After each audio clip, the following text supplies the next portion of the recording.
Muy buenas noches, señoras, caballeros, bienvenidos al Gato al Agua. Hoy había en las Cortes sesión especial sobre el accidente de Adamuz. Por la mañana ha comparecido el puto amo, que es Sánchez, y por la tarde el puto siervo, que es Puente. Y el uno y el otro han dado un espectáculo de una indecencia difícilmente descriptible, mintiendo con toda la boca, mintiendo abiertamente, poniendo cifras donde no eran, engañando a la gente, con una sola finalidad, que es la de explicar que, bueno, sí, ha muerto esa gente, pero por su culpa no ha sido, y de los trenes tampoco. Porque en España, al fin y al cabo, hay tanta vía férrea como para cubrir la distancia del polo norte al polo sur, 18.000 y pico kilómetros, la distancia son unos 20.000, y claro, esas cosas pasan, con lo cual Pedro Sánchez ha conseguido que a partir de ahora, cada vez que cojamos un tren, todos pensemos que a todos nos puede pasar. ¿Por qué? Por el cambio climático, que también ha hablado, por supuesto, del cambio climático. Yo, la verdad, ¿qué quiere usted que le diga? Lo único que puedo hacer es encomiar el aguante de los diputados de la oposición para estar allí sin saltarle a la yugular a ese caballero. Porque no se puede ser más canalla. O sea, llega por la mañana allí, suelte unas lágrimas, le da falta hacer lo que Nerón en Quo Vadis, de pedir el vaso de las lágrimas para que quede constancia de su dolor, de verdad. Y luego empezó a soltar mentiras una detrás de otra. Luego Óscar Puente lo mismo, y hay 46 españoles muertos. Hay 46 españoles muertos, como antes hubo 230 muertos en Valencia por la riada. Y no pasa nada. No pasa nada. Esto no es indecencia política, es indecencia moral. Y hablo de estos dos, bueno, pero hay que hablar también de todos esos diputados del PSOE que coreaban las gracias del puto amo y del puto siervo. ¿Esos son putos qué? Luego, ¿cómo mueren las democracias? Pues las democracias mueren porque llevan al poder a gente así. Y para un tipo de 30 años que no ha vivido la problemática personal de las libertades y el pluralismo y la democracia y no sé qué, ve el espectáculo y ¿qué piensa? Uy, ¿la democracia es esto? Pues la democracia es esto, efectivamente. En España la democracia es esto, y alguien debería darle una pensada, porque esto hay que cambiarlo ya. El broche ha sido la vocera de ETA, ahora sentada allí como señora Bildu, ¿verdad?, para explicar que en España manda Bildu. Claro, claro, ya lo sabemos. La democracia española se ha convertido en esto. Y de esto no se sale con un gobierno del PP, ni se sale tampoco con una reforma de la Constitución. De esto se sale solo recordando que hay algo más importante que la Constitución, que es una nación que quiere seguir siendo libre, seguir existiendo y no estar en manos de gente que lo único que está haciendo es proteger su camino a la cárcel, porque es finalmente donde van a acabar. 18.000 kilómetros de vías férreas puestas en línea recta. El intestino delgado de un humano adulto mide 6 metros, un poquito más. 6 metros daría para cubrir con un intestino, no hace falta que sea el de Pedro Sánchez, puede usted coger cualquier otro, pared y pico de una celda estándar en España. Que vayan tomando medidas.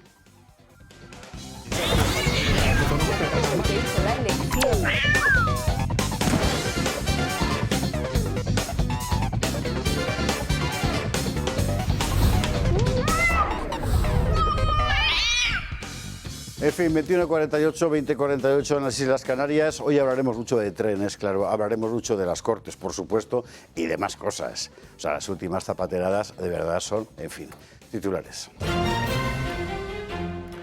Bueno, Sánchez orgulloso de sí mismo. No hay en los anales de la historia humana, y quizás, bueno, Calígula a lo mejor, ejemplo semejante de alguien que esté tan contento de sí mismo como Pedro Sánchez. Es asombroso. Hay que decir una cosa, y es que en lo que da de sí el debate y lo que te permiten, tanto Feijóo como Abascal han estado francamente bien señalando lo fundamental. Aquí tenemos un problema, ellos no lo han dicho así, bueno, casi, pero nuestro problema es que tenemos a un tirano psicópata en el poder. Claro, bueno, más. Mientras Pedro Sánchez estaba cantando, por cierto, con el respaldo del PP, esto hay que decirlo, el acuerdo de Mercosur, en la calle el puñetero pueblo estaba manifestándose contra Mercosur. Y me parece que es difícil imaginar una estampa más gráfica de la separación absoluta entre el que manda, el gobierno, y el que sufre, o sea, el pueblo, que es toda esa gente que está allí con los tractores. Vamos a contar en qué consiste exactamente Mercosur, vamos a contar por qué están engañando a la opinión pública, no solo española, con la cuestión esa de las cláusulas y de no sé qué, que no es verdad, que está pensado para que no se apliquen, y lo veremos en detalle. Al mismo tiempo, por cierto, pasó casi desapercibido la ampliación del acuerdo de la Unión Europea con Marruecos. Si ya en la práctica Marruecos era socio privilegiado de la Unión en materia agraria, a partir de ahora lo va a ser más. Y esto es interesante porque viene a coincidir con, por una parte, la reunión por el Sáhara, donde va a poner Marruecos con toda evidencia sus intereses, y además la apertura masiva de regularizaciones en España a ciudadanos marroquíes. Ojo, los ciudadanos marroquíes no son ciudadanos, son súbditos. Esto es importante porque para adquirir otra nacionalidad tienen que renunciar a la suya. Y el gobierno español no lo está verificando. Está entregando nacionalidades españolas a marroquíes que mantienen su nacionalidad marroquí. Lo contaremos. Luego está lo de Zapatero, claro. Vamos a ver, es asombroso que no haya metido en la cárcel todavía a Zapatero, ¿qué quiere usted que le diga? O sea, cada cosa que va apareciendo es tan evidente. No es evidente, vamos a ver, que el rescate del Plus Ultra fuera fraudulento, porque eso va, digamos, por otro negociado. Lo que es evidente es que este tío cobró, claro, y además en una operación muy sucia que consistió en avalar las cuentas de Plus Ultra con negocios inconfesables del otro lado del mar, donde actuó de intermediario, pues aquí, el príncipe. Claro, bueno, lo veremos. Y luego hay que pasar inevitablemente por la política nacional y nos preguntaremos si de verdad hay alguien con quien Guardiola pueda negociar. O sea, esta señora es un problema. Es un problema fundamentalmente para Feijóo. Claro, es que cada vez que abre la boca es para romper algo. Hoy el PSOE por la mañana decía, bueno, estamos dispuestos a negociar para que pueda gobernar solo Guardiola sin el apoyo de Vox y nos abstendremos. Y enseguida alguien en el PSOE extremeño ha dicho, no, con Guardiola no negocias con Guardiola. Ellos tampoco quieren. ¿Por qué? Pues Guardiola sabrá. ¿Pero puede estar realmente el equilibrio político nacional pendiente del humor de una señora? Dicho sea con todos los respetos a las señoras y a sus humores.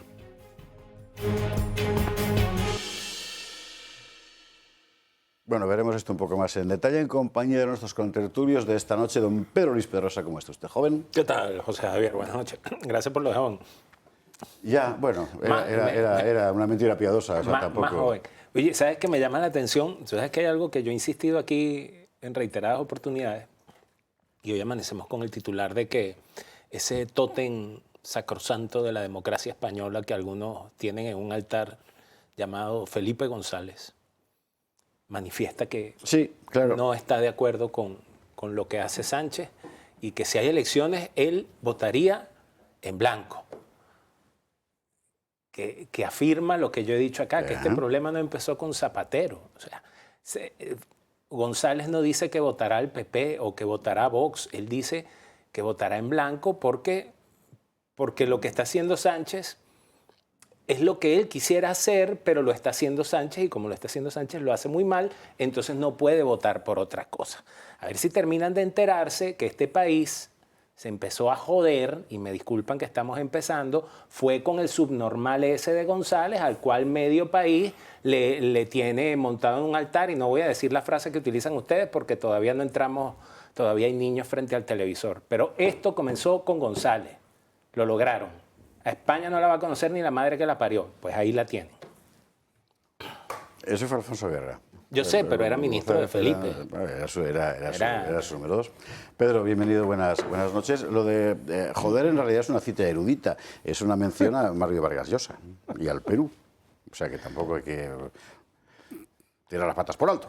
Don Carlos Flores, que ha estado todo el día en el Congreso escuchando. Si usted le nota cierta palidez, a pesar de los esfuerzos de Cris, nuestra maquilladora hoy, por camuflarla, ese aire demacrado que trae así como cansado, es por haber estado escuchando al amo y al siervo en el... Psicológicamente cansado. Fíjate, a lo largo de todo el día, yo creo que la frase que más se ha repetido, o el mantra que más se ha repetido, es lo del respeto a las víctimas, ¿no?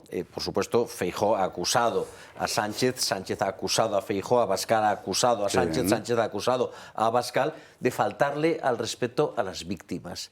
Y yo creo que la primera falta de respeto a las víctimas se producía antes de comenzar el debate, en el propio orden del día. Sánchez comparecía, cito textualmente, a petición propia del presidente del Gobierno ante el Pleno de la Cámara, para dar cuenta de la posición del Gobierno de España en los distintos encuentros y foros internacionales en los que ha participado, así como para informar sobre los últimos accidentes y la situación actual del servicio ferroviario. Y así de paso hablamos de los muertos. Vamos a hablar de una reunión que hemos tenido en Nairobi, de un foro que ha habido en Almata y de una asamblea que se ha celebrado en Asunción, Paraguay.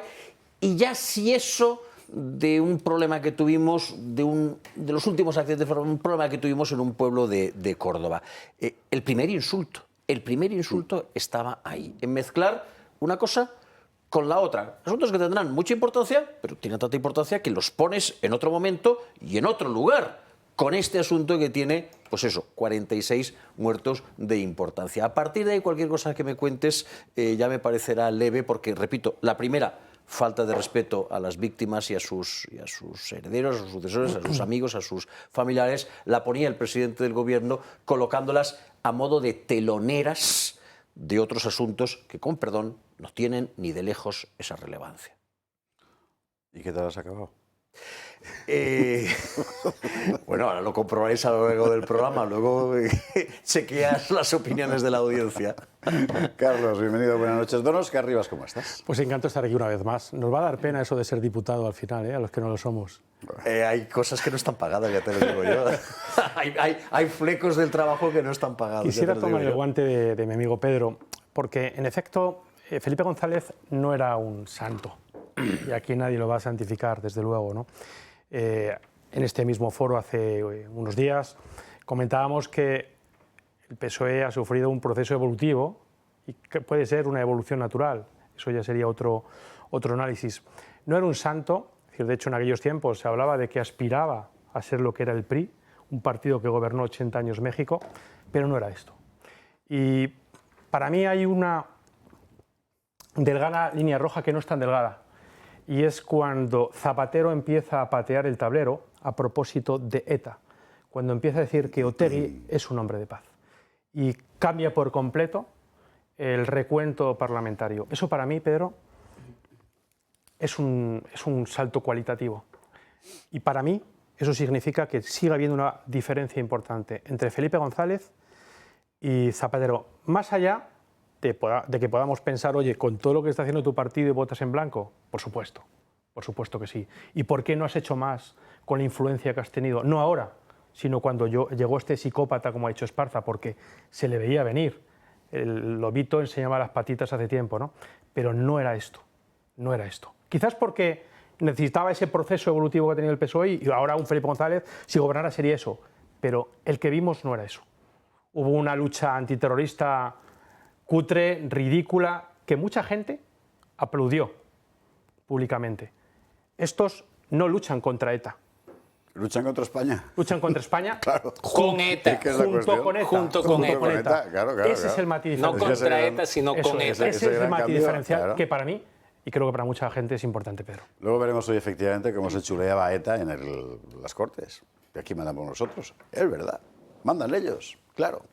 Pregúntale a Cherokee. En fin. Bueno, todo eso lo veremos, pero vamos a relajarnos un poco, y para eso no hay nada mejor que los aparatos que nos trae Adolfo Albistur, y en particular ese guante que ha sido, yo creo que uno de los grandes éxitos, tuyos por supuesto, pero me parece que en líneas generales bueno, pues sí. Bueno, hay que llamarlo medicina, porque en realidad es eso. Sí, al final cuando tú lo que estás tratando es para que no tengas dolor, evidentemente no es mejor medicina que poder evitar un dolor, ¿no? Yo cuando veo así ya los productos que voy trayendo digo, la verdad es que es una satisfacción porque hay miles de espectadores que ya los tienen, sobre todo el guante, muchísimo, que hemos conseguido que ese día a día de ellos no sea un suplicio, porque vivir con dolor es un suplicio continuo, porque cualquier cosa que haces te duele y lo tienes en la mente, no puedes vivir bien, te cambia el carácter, no disfrutas de muchas cosas, ¿no? Y gracias a todos estos artículos que aquí tengo, pues muchas personas pues ya no tienen ese suplicio. Entonces, todo está basado en tecnología, todo está basado en avales científicos y médicos, porque yo cada vez que hay un producto que me dicen, digo, ¿dónde está el médico? Que me lo explique, ¿no? Porque es interesante que el producto, un médico, en este caso reumatólogos o traumatólogos, puedan decir, oye, mira, esto funciona, no cura, evidentemente, pero funciona. Cuando hablamos del guante, hablamos de las ondas pulsantes, que son estas ondas. Si viéramos el guante abierto, que en algunas ocasiones lo vemos en la tele, veríamos aquí como una especie de circuitos, ¿no? Son los circuitos que van dentro, que lo que está generando son ondas pulsantes, que lo que van a hacer es eso, que esas articulaciones podamos hacer que irrigue mejor la sangre, que desinflame, y luego, claro, le metes el masaje, que va genial, la vibración, el calor, pues oye, es muy gozoso, 20 minutos. Luego, cuando hablamos de la rodillera, pues ahí trabajamos con la luz, terapias de luz, ¿no? Infrarrojo y ultravioleta. Además, ahora le hemos puesto presoterapia también para que haga ese gesto de mejorar la circulación. Cuando hablamos del cinturón, que desde que nuestro amigo Alejo se lo puso y dijo, oye, que me acuerdo que estaba aquí, que no se podía casi ni levantar, y después a la semana siguiente hubo el reto y dijo, oye, pues mucho mejor, pues también, ¿no? Y luego ya, bueno, pues este ha sido este último aparato que nos hemos traído, que es para el cervical, que fijaos que sencillo, te lo colocas, tienes un mandito y aquí le das.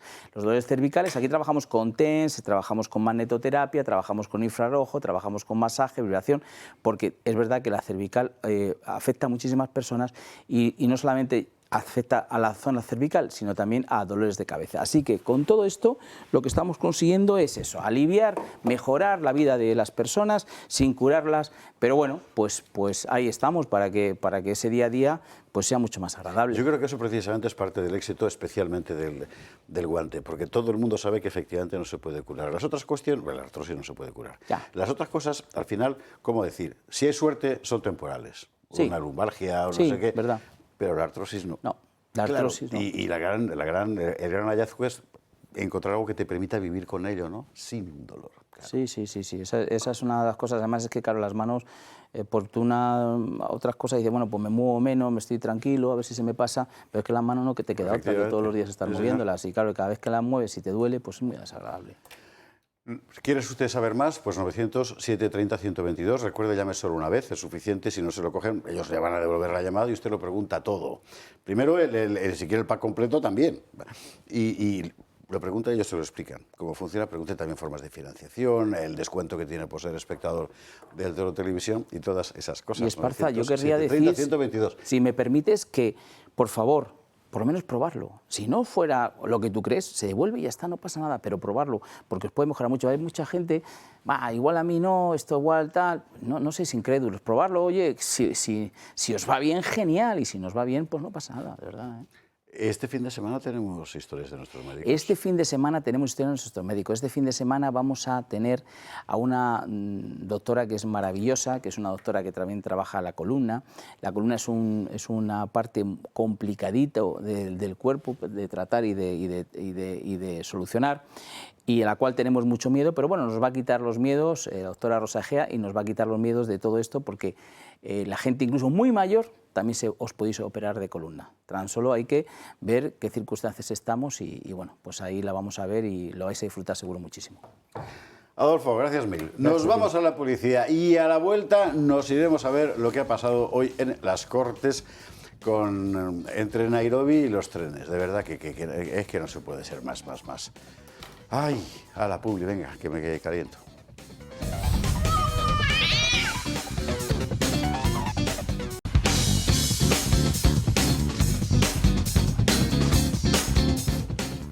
...22:08, 21:08 en Canarias. Vámonos a las Cortes. ¿Qué ha pasado allí? Bueno, si usted lo ha seguido, la verdad es que como ejercicio, si uno toma distancia, es interesante. Yo tengo que decir una cosa. Tanto las me ha dado la impresión a mí, igual Carlos tiene otra opción, porque él estaba allí. A mí me ha dado la impresión de que tanto Feijóo como Abascal en realidad no han leído lo que les habían preparado. Me da la impresión de que les ha y está muy bien que así sea, y está muy bien que así sea, que les ha ganado lo que era el momento y de lo que se estaba hablando de verdad, que es una tragedia. Y está francamente bien, porque bueno, te permite pensar que sigue habiendo humanidad ahí en esos escaños, aparte de la de Carlos, que esa la damos por... En fin, ¿qué ha pasado? ¿Qué ha pasado allí? Lo que nos cuenta Gloria... Dime, perdona. No, te iba a decir... Feijóo sí que ha leído sus papeles y ha subido a la tribuna con un buen fajo de papeles y un buen fajo de documentos.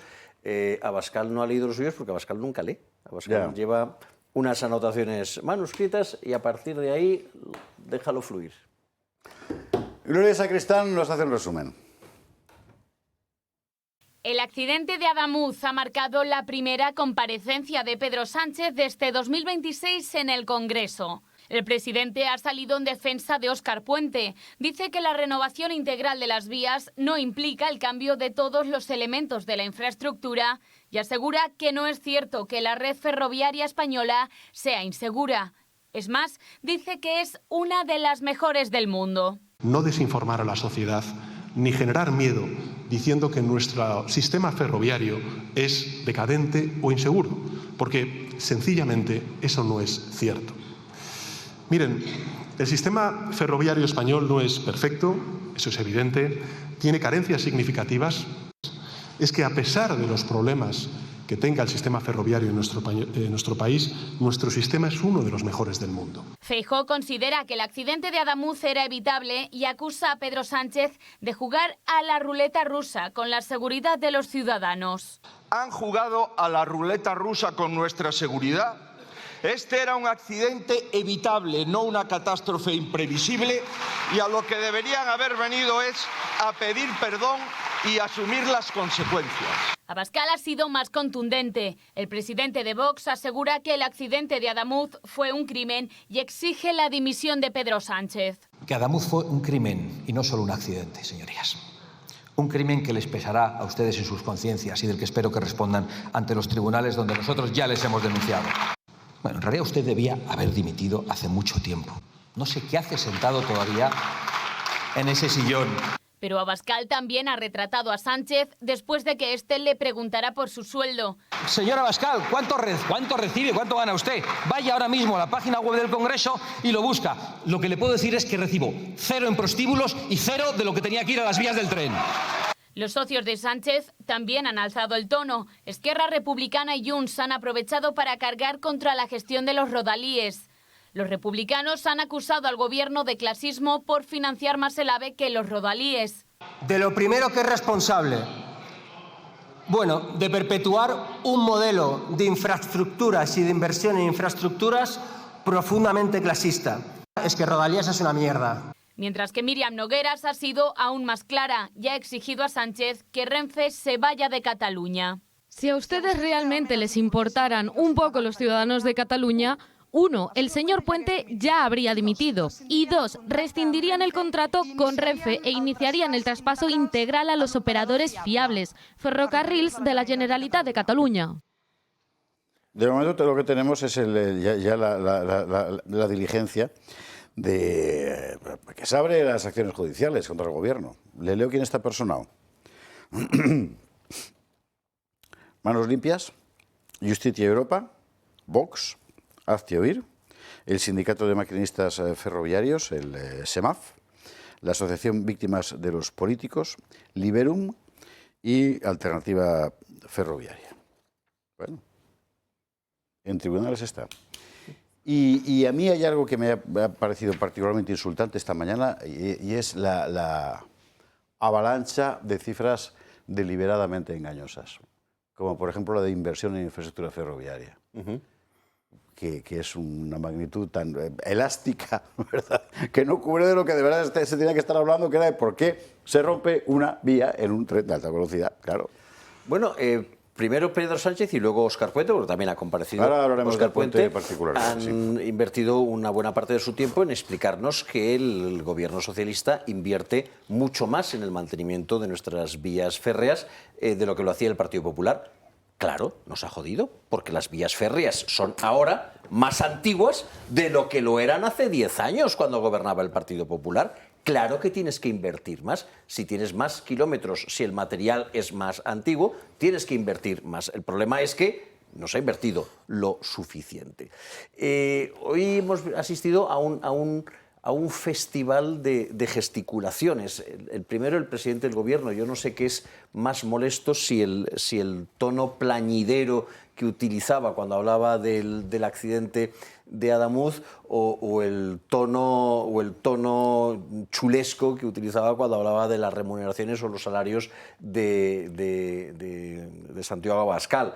El tono de superioridad rondando al racismo de Míriam Nogueras. Es decir, el argumento de Junts es que los catalanes gestionamos mejor. Rodalies en Cataluña es un fracaso, ha utilizado la palabra merda, porque lo gestiona el Estado, porque lo gestiona Renfe, y en el momento en que traspasen esa competencia a la Generalitat de Cataluña y lo gestione Junts, o quien gobierna en aquellos momentos, se gestionará mejor, porque los catalanes, el modelo catalán es gestionar bien, como si hubiese una suerte de superioridad racial que habilita a los catalanes a llevar unos ferrocarriles mejor que los extremeños o mejor que los castellanos. No hay más que ver la cara de Míriam Nogueras, es evidente que es una superioridad racial, ¿no? Sí, sí. Añádele a eso el tono lamentable de Óscar Puente, que no te pienses que estaba compungido por los 46 muertos, estaba compungido porque llevaba todo el día dando explicaciones, porque es la tercera o la cuarta vez que comparece en el Congreso y en el Senado y porque ya lleva no sé cuántas ruedas de prensa sobre sus costillas y al parecer hasta duerme mal. Hay que también tener en cuenta el pobre Óscar, lo mal que lo está pasando porque su departamento haya dejado 46 viudas en nuestro país, ¿no? Decía que hay cosas que no están pagadas, esa es una de las cosas que no están pagadas. Eres demasiado benévolo al decir que rozando el racismo. Son unos racistas repugnantes y tú lo sabes igual que todos nosotros porque además lo soportas cada día y es que destilan racismo por cada poro de su piel. Y eso es lo alucinante, ¿no? Que toleremos eso y que efectivamente echamos la culpa a Sánchez y ya hasta sorprende escuchar a Abascal solicitando la dimisión de Sánchez porque no se pide. Si os fijáis, ya no se pide la dimisión de Sánchez. O sea, damos por hecho que pase lo que pase, este hombre va a seguir así. Y lo damos por hecho. Pero hay que reclamar, hay que exigir su dimisión para vergüenza de España cada día. Y el Partido Popular se ha olvidado ya hasta de pedir esa dimisión. O sea, hemos perdido los modales en todos los sentidos, ¿no? A mí no deja de sorprenderme cómo un ser que tiene lo que tiene a sus espaldas en 7 años de gobierno puede el lujo de sonreír de esa manera chulesca con que lo hace, solicitándole a Abascal el salario que gana, viniendo él de donde viene. Es impresionante, pero a mí ya me dio la medida de lo que ellos pueden llegar a ser y de lo que son, cuando una semana después del crimen, porque estoy de acuerdo con Abascal, es un crimen, sacaba pecho, defendía a Puente y toda su gente le jaleaba como si no hubiera mañana. Jaleaba 47 muertos, todavía con la sangre fresca. No tienen vergüenza, no tienen nada de vergüenza, ¿no? Es decir, eso es lo alucinante, que también normalicemos que toda la canallesca que le apoya le siga apoyando. Porque no vale que tú llegaras a un acuerdo de investidura con Sánchez o que simplemente coincida los puntos de vista con lo que tú aspiras a ser mañana, ¿no? Es que hay 47 personas que han muerto y lo que tú dices, Carlos, es que solo le importa una de las 47. Es que parece que las otras 46 se da por, bueno, eran solo españoles. O sea, claro que son unos racistas repugnantes, repugnantes. Don Pedro. A mí me asombra la creatividad de Rufián para inventarse un discurso de izquierda ultracasposa de lucha de clase del siglo XIX en medio de una situación como esta, ¿no? Lo de Míriam Nogueras no es nada sorprendente. Ellos son racistas. Un hombre que se llama del más puro estilo de Sabino Arana, ¿verdad? De que los españoles son una cosa y nosotros otra, ellos igual. Y a mí sí me parece inútil pedirle la dimisión a Sánchez.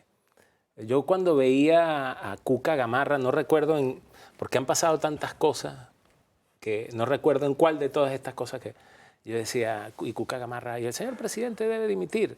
Y yo decía, claro, es que tú le pides la dimisión precisamente porque sabes que no lo va a hacer. Él no va a dimitir. Da igual, pero hay que pedírsela. No, hay que hacerlo dimitir. Hay que hacerlo dimitir. Hay que hacerlo. La imagen más, la mejor imagen de lo que es la presión social para que alguien se vaya es la imagen del papá del novio de Shakira, ¿vale?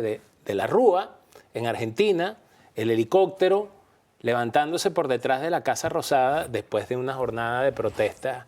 Se fue. Si no es así, Sánchez no es que se va a quedar hasta 2027. Es que cuidado que tiene preparado para volver a quedarse en 2027.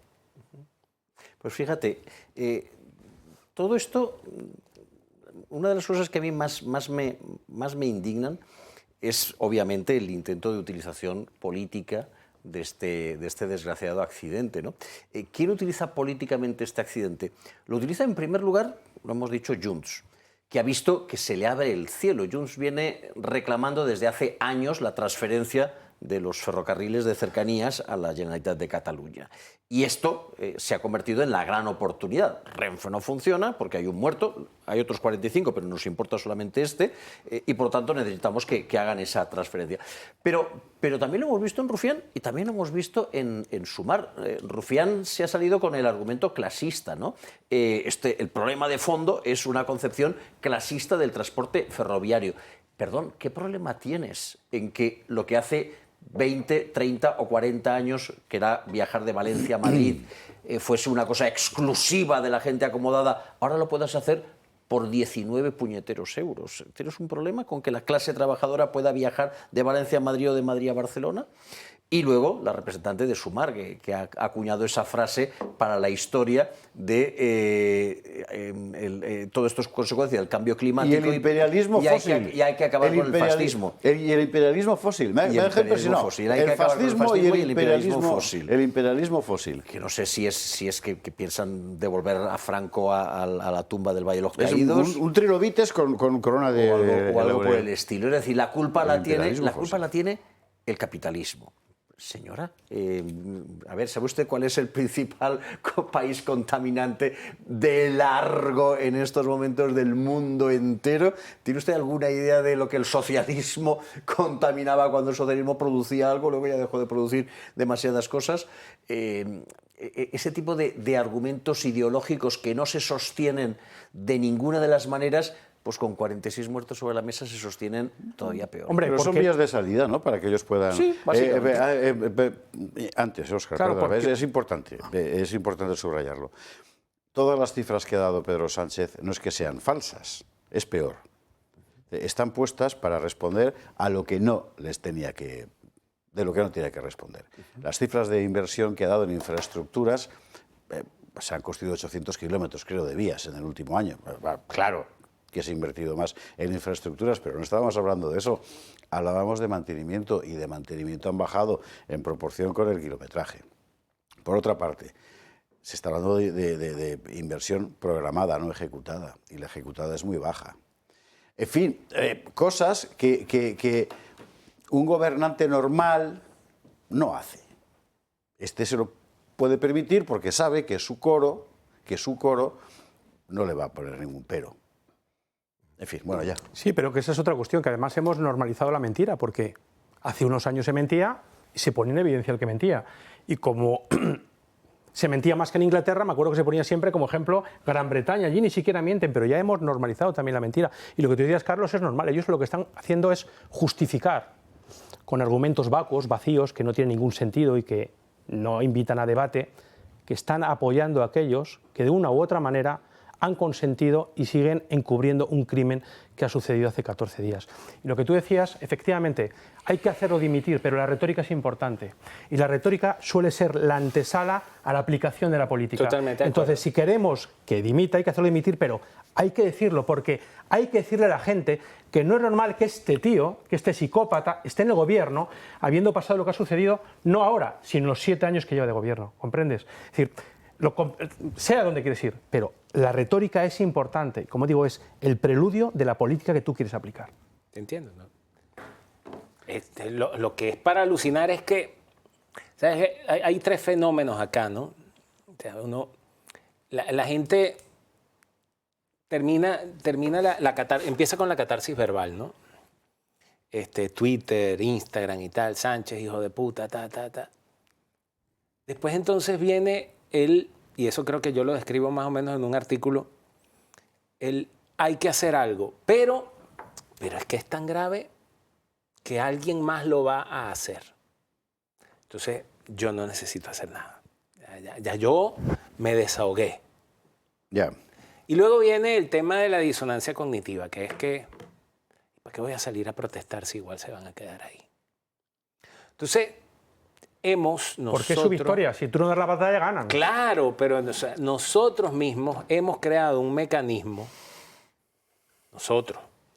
que nos tiene atrapados, que nos impide salir a hacer lo que hay que hacer, ¿vale? Yo no quiero generarle problemas a la cadena, ni a mí, que tampoco estoy en posición de enfrentarlos, ¿verdad? Pero hay que hacer cosas, hay que pasar la línea, hay que cruzar el Rubicón. Por favor, el cintillo ese que aparece ahí con que esta cadena nos hace responsable de las opiniones de sus colaboradores. Sí, lo sé que lo ponen al final. Pero vamos a ver. Te lo voy a poner fácil. ¿Estás invitando a la rebelión? ¿Sabes qué es? Desde hace medio siglo, la izquierda se ha ocupado de controlar todos los mecanismos de participación social de la sociedad civil. Todos. Empezando por los sindicatos y también la patronal.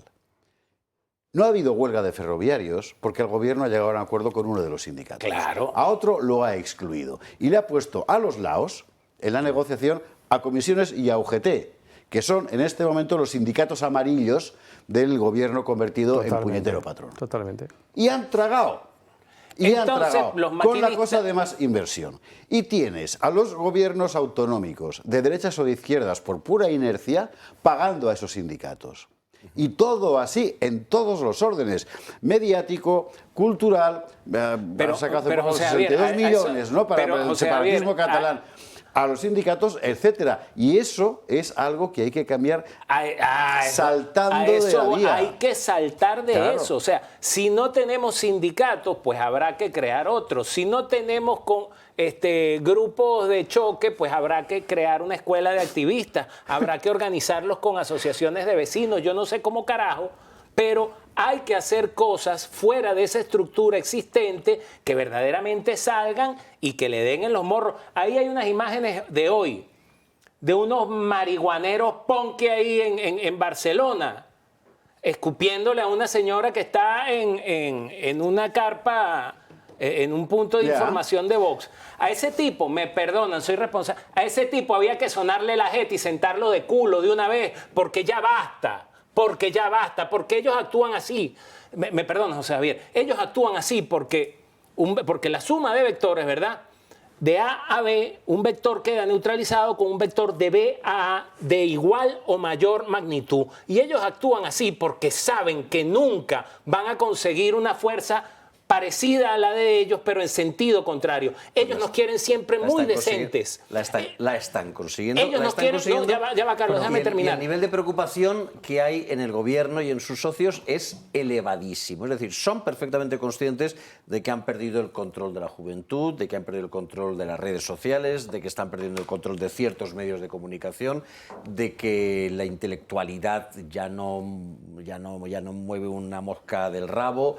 Son perfectamente conscientes de que cierto poder económico está empezando a desconfiar de ellos, son perfectamente conscientes de que fuera de España se empieza a saber ya lo que está sucediendo y repito, la sensación de preocupación y de estar rodeados que tiene el gobierno yo creo que es palpable y eso explica en muy buena medida la reacción visceral del gobierno, es decir, porque tienes una ministra diciendo pienso cerrar las redes sociales, porque pero es cierto, Carlos, lo que dice Pedro, es decir, ellos siempre saben que la gente que tienen enfrente es educada.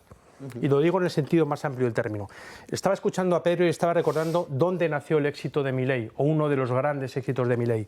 La izquierda, mal llamada peronista, montonera, estaba acostumbrada a que la derecha nunca respondiera a sus barbaridades. ¿Y qué hizo Milei? Se bajó al barro. Zurdos de mierda. Se remangó y dijo, eso es, zurdos de mierda. Es decir, somos superiores a vosotros. Es decir, le habló en aquellos términos que ellos no estaban acostumbrados a escuchar. ¿Y qué sucedió? Que se callaron. ¿Por qué? Les pilló por sorpresa. Creo que en eso, y creo que es por ahí por donde vas tú, ¿no? Es decir, creo que nosotros tenemos que dar un paso adelante. Quizás no ser tan educados, quizás no ser tan silenciosos y decirle a la cara lo que pensamos de ellos. Y no solo decirle, sino hacerlo también. Óscar, y la gente lo agradecerá, porque la gente está cansada de esa hipocresía. Está cansada de sufrir problemas que no son capaces de resolver. A ver si conseguimos hablar de las Cortes hoy, de trenes y eso, que es un poco el tema. El secreto de Milei es que yo tengo la fortuna de tener un currito y una pensionista sentada frente al televisor, ¿verdad? Milei cuando agarra y dice, cállate, zurdo de mierda y tal. Y una persona con esa característica, que muchas veces son muy olvidadas por toda la clase política, está frente al televisor y dice, eso es lo que yo le quiero decir. Eso es. Yo quisiera decirle exactamente eso. Pues así, pues así. Vamos a el tema de debate de esta noche no era la comunicación política en tiempos de zozobra, de manera que luego podréis seguir sobre esto, porque como luego vamos a sacar del cólera, efectivamente, como luego vamos a sacar a Óscar Puente, pues les va a volver a mover las ternillas, o sea que en fin. Más cosas que han pasado hoy, insólitas.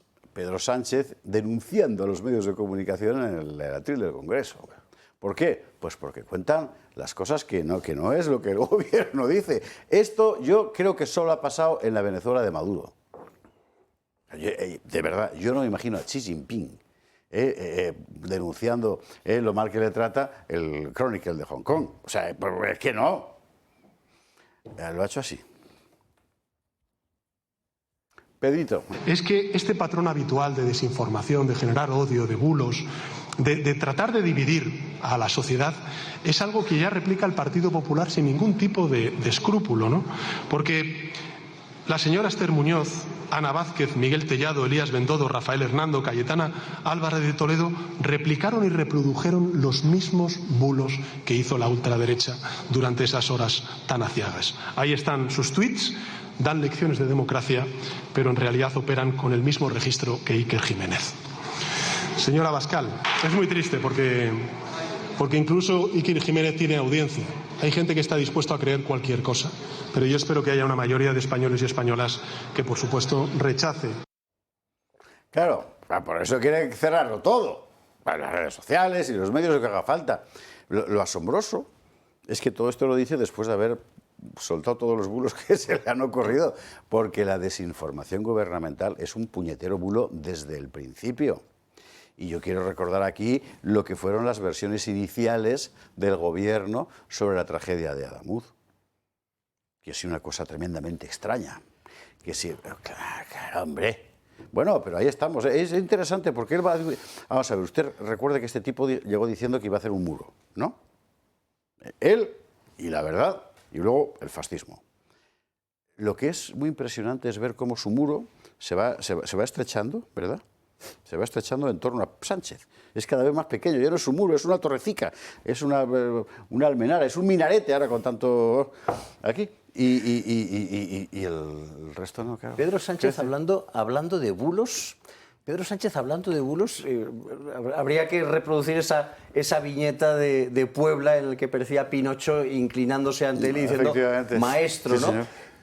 Ha tenido que salir, una de las cosas que ha dicho Pedro Sánchez es que Hay Derecho, que es una muy reputada organización no gubernamental dedicada a preservar o a proteger el Estado de Derecho, había alabado su política de nombramientos en Adif.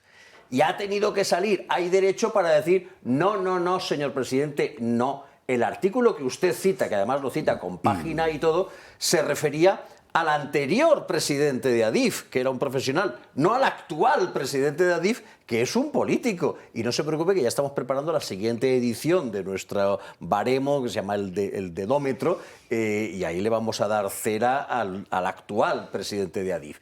Es decir, tienen que salirle a desmentir los medios, y en este caso las organizaciones no gubernamentales, a las que el presidente atribuye los piropos más impensables. Pedro Sánchez, hablando de bulos, es un maestro, pero su maestría está basada en la experiencia. Pero te refieres al anterior incluso a Pardo de Vera, ¿no? En realidad, Pardo de Vera, procesada, como bien sabes, fue sustituida por María Luisa Domínguez y la valoración positiva de Hay Derecho se refería a esa sustitución. Pero María Luisa Domínguez y su sucesor han sido sucedidos a su vez por Luis Pedro Marco, que es porque no olvidemos que la señora Pardo de Vera, imputada además de ser la que colocaba al harén de Coldo y de Ábalos en cargos a los cuales no iban a trabajar, también estuvo 2 años tratando de meter unos trenes de 2,5 metros por unos túneles de 1,5 metros de ancho, por exagerar la cuestión. Creo que eran de Asturias a Cantabria y viceversa. Correcto. Entonces, cuando tú dices que alguien alababa los nombramientos, todos los nombramientos de este gobierno, absolutamente todos, desde Correos, pasando por Adif, hasta, no sé, el organismo más irrelevante que tú me puedas mencionar, todos son nombramientos políticos. Todos son para darle una mamandurria a los amigos que lo mantienen en el poder. Y luego José Javier pregunta, ¿por qué tienes esa cuerda de jalabolas aplaudiendo? Porque en un mundo normal todos serían ni siquiera barrenderos, serían indigentes. Si estuviese aquí Bolaños te diría... Vulnerables. Pero ¿a quién pretende usted que nombre yo como director de Adif? ¿A alguien que sea del Partido Popular o de Vox? Pues claro, naturalmente. Claro, porque pues para ellos a un es normal. socialista y ustedes cuando gobiernen pues ya nombrarán a ustedes del Partido Popular o de Vox. Mire, pretendo que nombren a un socialista que sepa algo de ferrocarriles. Pero Fíjese no cuentes con ellos porque igual eso ni existe. Pero a mí me parece especialmente grave que lo que ha hecho este señor con Iker Jiménez. Es que también estamos normalizando eso. Claro, ya le puso la diana. A eso se llama señalar. Eso lo hacía Egin o ETA a través de Egin. Por cierto, la directora está unos escaños más arriba. Ahora lo vamos a ver, y está mandando mucho y además jactándose de que manda. Merche, para que después ETA matara. Pero ella es la que apuntaba. Y lo que ha hecho hoy este señor es señalar a Iker Jiménez para que las llenas vayan a por Iker Jiménez. No le van a matar, pero van a por él, porque es lo que son llenas. Y lo vemos como algo normal. Llenas y otro tipo de lemures. El dibujante al que he citado, Carlos Flores, hace un momento, Puebla, ha sido despedido de ABC. ¿Por qué? Por ser excesivamente crítico con el gobierno. Es que... Puebla ha sido despedido por el ABC, que es un periódico que controla Vocento. Vocento es un grupo editorial que ya no controla los Ibarra como en su día, sino que lo controla un fondo de inversión, que se llama Cobas Asset. El mundo de Sánchez. Mira, para complementar. Sí, pero complementa muy rápido que tenemos que ir avanzando. Hay un programa en el cual yo participo en YouTube y yo llamé la semana pasada, me preguntaron por Elon Musk, la pelea de Sánchez con Elon Musk, y yo dije, mira, Sánchez es un microbio al lado de Elon Musk. Bueno, comentarios de la gente. ¿Cómo un extranjero se atreve a hablar así de nuestro presidente de gobierno? ¿Saben qué? Así decían de Chávez. O sea, el que piensa así es un chavista estructural. Déjenlo gobernar. El que piensa es un imbécil. Es un chavista estructural. O sea, hay gente... No te refieras así al presidente de gobierno, como si fuese el rey, como si fuese un obispo. Bueno, y el hecho de defender así al presidente del gobierno ya le está retratando, Pedro. Bueno, no puede dar mencionaba antes... Con los obispos no se pelea, tranquilo. No, al revés, claro. Mencionaba antes, Óscar, a Bildu. Y es que hoy se ha sobrado. Y es normal, oiga, ¿cuánto lleva? 111 tarras sueltos, el último Cherokee, una pasada, con 4 siglos de condena. Un criminal repugnante. Y como recordaba oportunamente Felipe González, el amigo de Pedrosa, porque fue el quien lo recordó, ha sido una responsable del Partido Socialista quien la ha sacado fuera, porque ese es su cargo del gobierno vasco.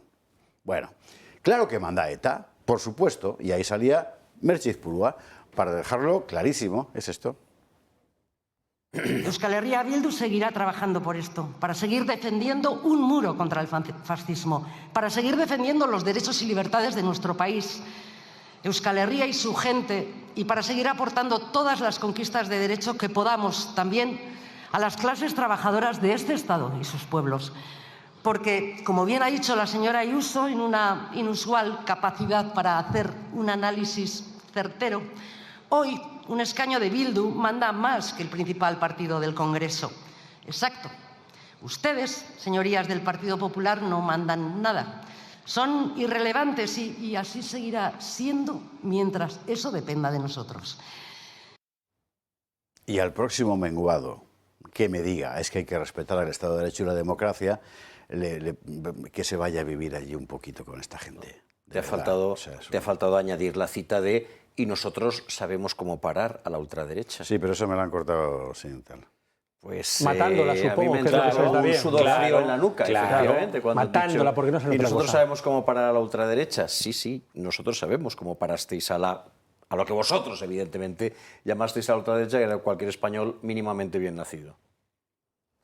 Hace un rato en Radio Libertad me preguntaban por qué la izquierda se impone siempre a la derecha y por qué la derecha lo consiente. Precisamente por esto, es decir, porque la derecha lo consiente. Es decir, porque esta gente saca pecho. El hecho de que demuestra que esta sociedad está enferma es que esta señora puede pasear por Madrid porque seguro que se va a tomar un café, puede ir a comer un menú en un restaurante de Madrid y lo puede hacer de una manera impune, sin que nadie le escupa, sin que nadie le diga lo que es. Esta señora ha sido premiada por los periodistas parlamentarios como la mejor relaciones con la prensa. Esta señora, por corresponder a... Sí, efectivamente, esta señora, por corresponder a sus palabras y por corresponder a lo que mejor se le da a ella, debería enfrentarse con la horma de su zapato y debería tener miedo cuando pasea por Madrid. Y ese es el problema, que no tiene miedo cuando pasa por Madrid. Tendría que tener miedo, y no lo tiene. Y no lo tiene porque le permitimos que no tenga miedo. Y no tiene miedo porque se siente libre, y nosotros le permitimos que lo sienta. A una mujer que ha señalado a gente que después ha caído asesinada por su señalamiento. Con lo cual, a esta gente, ¿qué le importará que un accidente mate a 46 españoles? Que es que les da igual. No, para ellos no es un problema, y en ese sentido hay que enlazar con lo que decía antes Carlos Flores acerca del racismo instilado por la señora Nogueras en las Cortes. Yo quiero recordar que esta gente solo protestó cuando hubo un accidente con un fallecido en Rodalíes, que encima era de Sevilla, el pobre chaval. En fin, pero bueno. Déjame que te diga, Puente compareció la semana pasada en la Comisión de Transportes y el discurso de los distintos grupos parlamentarios fue pavoroso. O sea, la diputada de Podemos, que era granadina, preguntó... Los muertos, estoy hablando de la semana pasada, lunes, los muertos todavía estaban calientes, ¿vale? Todavía estaban calientes. La diputada de Podemos, que es granadina, preguntó por el tren Lorca-Guadix. El diputado de Junts, lo primero que empezó diciendo es, no se dice Gélida, se dice Gelida. Los diputados de Bildu ni estaban. Los diputados del PNV ni preguntaron por los muertos en Andalucía. Los diputados de Esquerra estaban a lo suyo, a las transferencias. Repito, los muertos estaban todavía calientes y el uno preocupado porque se dice Gelida y no Gélida. Dice que se dice Gelida. Mira, pues a partir de ahora hay que decir Gelida. Manda huevos, ¿eh? Bueno, en fin. Pero este disparate es lo que explica que España está, como está, claro, gobernada por sus enemigos. Y en medio de todo ese circo llega un tipo que no sabe hacer otra cosa que ser un tribuno de casino de provincias, que es Óscar Puente. Y tiene en sus manos el ministerio con el mayor presupuesto de inversión de España y, vicariamente, las vidas de millones de españoles al año, claro. Porque no sé si usted ha reparado, o sea, el salario de este tipo lo está pagando usted. Claro. Bueno, ya he ido por la tarde allí a hablar. Puente, que ha dicho, entre otras cosas, también le han dado caña, en fin, esto. Señora Millán, lo que puedo garantizar a los españoles es que tenemos uno de los sistemas ferroviarios más seguros del mundo, con una normativa de seguridad transpuesta de la normativa europea y que, por tanto, eso es una garantía de seguridad para todos los que se suben al tren. ¿Ustedes exactamente a qué han venido hoy? Ni una palabra de autocrítica, ni una palabra de perdón. Usted conocía las incidencias, conocía los avisos y lo ignoró. Y sabiendo cómo estaban las vías, usted se ha pasado 10 horas tuiteando y ni una sola trabajando. Ustedes utilizan las víctimas a su antojo. Es sorprendente ver el poquísimo respeto que tuvieron por las víctimas de la Dana y el respeto que quieren ustedes mostrar por las víctimas de Huelva. Yo le podría a usted dar datos, pero claro, ¿de qué le sirven a usted los datos? Yo he estado aquí 7 horas compareciendo en esta sede, he dado 4 ruedas de prensa, 17 entrevistas. Usted no hace ningún caso a los datos que yo pueda proporcionar. Ustedes han dicho, hoy lo ha reiterado su líder, que nosotros hemos renunciado a fortalecer nuestra red para ayudar a que se desarrolle la red marroquí o la red de otros países, cosa que es un absoluto bulo. Nosotros lo único que hemos hecho es permitir que nuestras empresas compitan en el mundo. Eso es lo que hemos hecho. Que se había colocado en Adamuz era de mala calidad, que era de material chino, cosa que era absolutamente falsa. Por tanto, con ustedes el debate de los datos es imposible. Ustedes se mueven en los bulos y en las mentiras. Y en ese debate es imposible competir, señora. Usted está dirigiéndose a un público que cree ese tipo de cosas y nosotros nos dirigimos a un público racional. Mire, lo que está pasando en estos 2 últimos meses... Lo que está pasando en estos 2 últimos meses en nuestro país es consecuencia de los negacionistas. No, yo también estoy enfadado. Hay que tomárselo con deportividad. Claro, tampoco nos va a pegar un... Luego viene al bistro con el tensómetro todo el tiempo. O sea que... Óscar Puente se dirige a un público racional, ¿vale? Pues entonces explícanoslo racionalmente, Óscar. No, nosotros no le damos dinero a Marruecos. No le damos dinero a Marruecos. Lo que nosotros hacemos es financiar al gobierno marroquí para que el gobierno marroquí compre trenes españoles a empresas españolas. Dicho en otros términos, le damos dinero a Marruecos para que Marruecos con nuestro dinero nos compre nuestros trenes. ¿Así está mejor explicado? Fantástico, así está mejor explicado. ¿Lo habéis entendido todos? ¿Os parece gordo? Gordísimo. Ya está. No tienes piedad con él, sabiendo cada uno no sé cuántas conferencias, que ha pasado tantas horas, claro, que ha dormido poco. Pero de verdad. Es decir, lo que es peor, se le han quitado las ganas de tuitear. Claro, lo indecente para mí es poder escuchar a este señor que está en el Congreso y que representa a todos los españoles o a un español. Es que no tiene calidad en ningún sentido para representar a nadie. Yo le estaba escuchando y estaba pensando en aquello de la selección inversa, que sabéis que es una de las consecuencias de la partitocracia. Llegan los peores, ¿por qué? Porque no tienes que rendir cuentas ante los ciudadanos, tienes que rendir cuentas ante tu secretario general. Y como tu secretario general es tan incompetente, tan malvado y tan inconsecuente como tú, pues te va a mantener ahí. Por eso de los peores, y José Javier todavía no ha traído a colación a Pachi. No, hoy no. ¿Hoy no? Pachimedes no. Pues mira, Pachimedes no, porque pues yo diría que la verdadera dimensión de Pedro Sánchez es la que da Pachi López. O sea, Pedro Sánchez, al fin y al cabo, entre comillas, es el presidente del gobierno y al fin y al cabo alguna imagen presidencial debería de dar. Pachi López no, Pachi López va con fuera, ¿no? La verdadera dimensión del discurso de Pedro Sánchez es el que da Pachi López. Escucharlo y veréis. Pero si lo escuchamos... Cerramos tema, Pedro, y ahora pues venga. Lo escuchamos de hace años, Carlos. Pero yo vuelvo sobre la necesidad absoluta de terminar de despertar. Mira, que vamos a hablar ahorita de la tractorada. Sí, señor. Es que se queda corta, es que hay que llenar los ministerios de excremento desde el techo hasta las escalinatas. Es que al Ministerio de Transporte hay que ir y hay que bloquear a ese individuo, impedirle entrar en el despacho y que le dé explicaciones a la gente ahí a pie de calle. Y mientras no tengamos la voluntad, en política hacen falta 2 cosas, capacidad y voluntad. Mientras no tengamos la voluntad de hacerlo, no tendremos mucho menos la capacidad de hacerlo. Y estos seguirán burlándose de nosotros, se sacarán la que les conté, nos harán en las narices y sus acólitos dirán, empezando por Pachi, que creo que es la máxima expresión del jalabolismo, Pedrito, qué bien llueve, sigue así. A la policía, venga, que se está poniendo la cosa demasiado... Joder, el metabolismo. A la vuelta vamos a hablar de la tractorada, sí, del asunto de Mercosur. Y vamos a explicar exactamente en lo que consiste. Es extremadamente grave. Es extremadamente grave sobre todo en su contexto. Y el contexto es el de la voluntad deliberada por parte de la Comisión Europea de desmantelar el campo en toda Europa, específicamente en Europa Occidental. las consecuencias van a ser dramáticas. Y les da igual, que es la cosa. Bueno, Publi, lo vemos. Produce y almacena la energía que consumes, asegurando el suministro en tu hogar y garantizando un ahorro en tu factura de la luz. ¿Cómo? Gracias a una batería instalada en tu casa y a la energía que generas desde un parque solar remoto. Aunque vivas en un piso, sin necesidad de instalar paneles en tu tejado, puedes tener tu propia energía y protegerte del mercado eléctrico. Y todo con la tranquilidad de un proyecto pensado para los próximos 40 años. Descubre el pack ahorro energético de Comunidad Solar en comunidadsolar.es o llamando al 980 2812.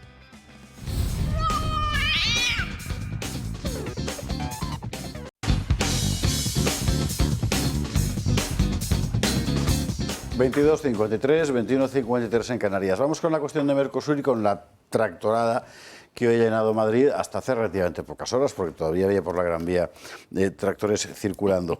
Vamos a hacer, si a usted le parece, dos piezas para centrarlo. Uno, el trabajo que esta mañana hacía Alba Sánchez allí, a pie de manifestación, contando en lo que consistía y hablando con los que protestaban, que ha sido así. Así es, a lo largo de la mañana, aquí en pleno centro de la capital, se han reunido cientos de ganaderos y de agricultores para reivindicar su negativa ante ese pacto al que se intenta llegar entre la Unión Europea y Mercosur, pero también para reivindicar su negativa y su denuncia por esos recortes en política agraria común constantes a los que se ven sometidos. Los manifestantes van a llevar la tractorada hasta las puertas del Ministerio de Agricultura y Pesca para poder entregar sus reivindicaciones y denuncian que esa competencia desleal a la que se intenta llegar con ese pacto, lo único que genera es un aumento de los costes de producción, haciendo que su trabajo sea cada vez más insostenible. Para defender más que nada nuestro campo, nuestro futuro y nuestra libertad a la hora de poder producir sin ningún tipo de impedimentos, como nos está poniendo Europa ahora con unos tratados que acaban de firmar, el famoso Mercosur, que nos van a dejar en una competencia totalmente desleal. Estamos aquí para intentar reivindicar nuestros derechos, por nosotros, por vosotros los consumidores, para intentar que por lo menos estos productos se consuman nuestros productos en vez de terceros países y el nuestro tenerlo que tirar por los suelos. El sector agrario pues está en unas condiciones pésimas y no se puede permitir la entrada de Mercosur porque arruinará totalmente el campo. Arruinará totalmente el campo, y esto hay que contarlo así. Y es muy difícil de explicar porque hay mucho ruido alrededor, en particular con una cosa que se han sacado de la manga, que es las cláusulas que se aplicarán si ven que... Pero hay un problema muy serio, y es que esas cláusulas se aplicarían en todo caso a posteriori, con lo cual el daño ya está hecho. Claro. Eso lo ha explicado muy bien Jorge Buxade en un vídeo, que a ver si encontramos el vídeo adecuado. Vamos a ver, se le ha reprochado que él ha hecho un poco un vídeo como de Barrio Sésamo, con muñequitos y tal. Y hay gente que se ha metido con él por eso. Pero bueno, estamos en un país donde Yolanda Díaz es vicepresidente del gobierno. Claro, o sea, uno tiene que utilizar el lenguaje adecuado a gente que es capaz de votar a Yolanda Díaz, por ejemplo, ¿no? Y además es que está muy bien explicado. ¿Lo tenemos? ¿Vamos con él? Vamos a ello. Muy buenas, estamos aquí para hablar de Mercosur. Mercosur para no agricultores, Mercosur para no ganaderos, porque agricultores y ganaderos saben perfectamente cuáles son los efectos perniciosos para sus vidas y para sus explotaciones agrícolas y ganaderas, y saben también que las famosas cláusulas de salvaguardia son una auténtica trampa, un engaño, un artificio, un fraude, porque es lo mismo que se ha vendido desde aquí, de Bruselas, por ejemplo, con el acuerdo de Marruecos. Imaginemos que esta es la producción agrícola y ganadera europea, y esta es la de los países de Mercosur. Podemos también, para que los ganaderos no se sientan mal representados, esta sería la ganadería europea y la ganadería de Mercosur. En el año 1999, es decir, cuando la mayoría de los que estáis viendo este vídeo a lo mejor no habíais ni nacido, el Partido Popular Europeo empieza a negociar Mercosur. Cuando empiezan a negociar, las condiciones de estos dos transatlánticos, la agricultura y la ganadería europea y la de los países del Mercosur, pues no estaba en condiciones muy diferentes. Sin embargo, ¿qué ha sucedido? Ha sucedido que durante todo este tiempo a la agricultura y la ganadería europea se le han impuesto un montón de cargas.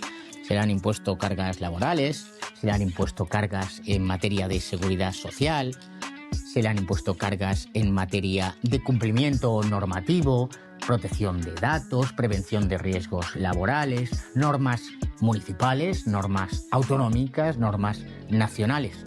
Durante este tiempo, además, a la agricultura y la ganadería europea, desde Bruselas, se le han puesto trabas, se han puesto barreras, se han ido poniendo el acuerdo de Marruecos, el acuerdo de Turquía, el acuerdo de Egipto, el acuerdo de Sudáfrica, que han provocado que ya nuestros productores ya no puedan competir en igualdad de condiciones, con una permanente reducción de las explotaciones agrícolas y ganaderas y sobre todo de la rentabilidad de lo que viven nuestros agricultores y nuestros ganaderos. Durante todo este tiempo llegó el Pacto Verde con sus estrategias a la biodiversidad o sus estrategias de la granja a la mesa, las PAC reformadas, las condicionalidades ideológicas, los barbechos obligatorios, es decir, todo lo que los burócratas de Bruselas, apoyados por el Partido Popular Europeo y los socialistas, han ido imponiendo normas y restricciones y prohibiciones respecto de los fitosanitarios, de los herbicidas, de productos que mejoran la rentabilidad de la explotación, que les hacen más productivas, que permiten más cosechas al año o que simplemente facilitan el proceso productivo de nuestros agricultores y de nuestros ganaderos. A estos pobres les afectan las normas de sanidad animal, las normas de transporte, el inspector de bienestar animal, el inspector de sanidad, todo esto sufren. En cambio, en estos países no están sujetos a las mismas restricciones, a las mismas prohibiciones, a las mismas limitaciones. Y por tanto, la competencia parece desigual, porque ya no están compitiendo los sectores, sino que hay un sector que compite con cargas y con trabas a su proceso productivo. 26 años más tarde, cuando todas las condiciones han cambiado, cuando los mismos que apoyan Mercosur, Partido Popular Europeo y socialistas europeos son los que han impuesto todo este conjunto de obligaciones, restricciones, prohibiciones y limitaciones a nuestra agricultura y ganadería, en las mismas condiciones que habían pactado prácticamente desde el inicio y en cualquier caso las mismas desde el año 2019, cierran un acuerdo que denominan de libre comercio. Pero es evidente que ese libre comercio es tramposo porque hay alguien que no está sujeto a las mismas condiciones de libertad. Cuando hablan de libre comercio, en realidad hablan de eliminación de los aranceles, pero precisamente los aranceles existían para compensar a nuestros productores y poner aquí una barrera que simplemente era pagar. Para compensar. Si tú quitas estos aranceles, estos señores compiten en mejores condiciones. No tenemos nada contra los agricultores o los ganaderos de los países del Mercosur, ni de Argentina, ni de Paraguay, ni de Uruguay, ni de Brasil. Lo tenemos todo contra las élites que en Bruselas han impuesto una serie de normas. Porque esta barrera, a lo mejor, dicen que es porque se prohíben determinados productos porque son cancerígenos. De forma que lo que al parecer es cancerígeno si lo utilizan nuestros agricultores o nuestros ganaderos, o afecta al planeta, a la madre tierra, a la Pachamama o a no sé qué rollos, sin embargo, si no lo utilizan los agricultores o ganaderos de los países de Mercosur, no lo es. Luego, es mentira lo que han impuesto a los nuestros, o por el contrario, están poniendo en riesgo nuestra salud, la de nosotros mismos, pero también la de nuestros hijos, la de nuestros familiares, la de nuestros vecinos, la de nuestros mayores. Y frente a esto, no dicen nada, dicen solo libre comercio. Estos señores van a salir beneficiados. Agricultores y ganaderos europeos saben perfectamente que no van a salir beneficiados. Con lo cual, o se mantienen determinadas barreras económicas, que son esos aranceles que compensan las diferencias de trato de una legislación y de otra legislación, o por el contrario, empezamos a quitar las barreras que han impuesto los burócratas contra nuestros productores y derogamos de una vez el Pacto Verde, que es lo que estamos nosotros proponiendo, para que realmente la mejor agricultura y la mejor ganadería que se ha hecho en el mundo, en la historia de la humanidad, que es la que hacen nuestros productores, pueda competir en igualdad de condiciones o en similares condiciones, porque la igualdad perfecta jamás se podría producir en el mercado o en los mercados internacionales. ¿Por qué han hecho esto? Bueno, el motivo fundamental es porque hacen un gran acuerdo de Mercosur que incluye a la agricultura y a la ganadería y también a la industria, supuestamente del norte, alemana o de otros países. Y como supuestamente, repito, esa industria se va a beneficiar, pues la moneda de cambio vuelven a ser nuestros agricultores y nuestros ganaderos, poniendo en riesgo nuestra soberanía alimentaria. Porque algo que hemos entendido todos y que entendéis todos perfectamente, porque lo hemos vivido en los tiempos de los confinamientos obligatorios impuestos por los estados en la época del COVID, cuando nos levantábamos por la mañana y abríamos la nevera, había siempre una botella de leche, habría frutas, había verduras, había carne y había pescado. Y sin embargo, las cadenas de suministro internacionales, los buques que venían del Atlántico o del Pacífico, en la mayor parte de esas cadenas se habían roto. Fueron nuestros agricultores y nuestros ganaderos los que garantizaron nuestra supervivencia durante aquellas semanas fatídicas de confinamiento. Pero podemos imaginarnos también en situaciones de guerra o de cualquier otra catástrofe que, por desgracia, puede producir. Entonces, en la práctica, ¿qué va a suceder? Es muy sencillo. Hay una ley económica que parecen estos tipos desconocer, que es que en un mercado donde entran productos similares, es el consumidor el que va a decidir realmente el precio final. Y va a entrar un producto muchísimo más barato, que es el producto que viene por mar, el producto que se va a producir en estos países. Y va a entrar primero en el mercado. ¿Qué significa entrar primero en el mercado? Significa que es lo primero que va a estar en los supermercados, porque es más barato, sin duda alguna. Y porque ese consumidor que hemos dicho, esa familia, ese joven, ese mayor, ese pensionista, pues va a buscar, pues es normal, el precio, porque nadie baja el IVA, porque nadie toma medidas para beneficiar a las familias y a los consumidores españoles.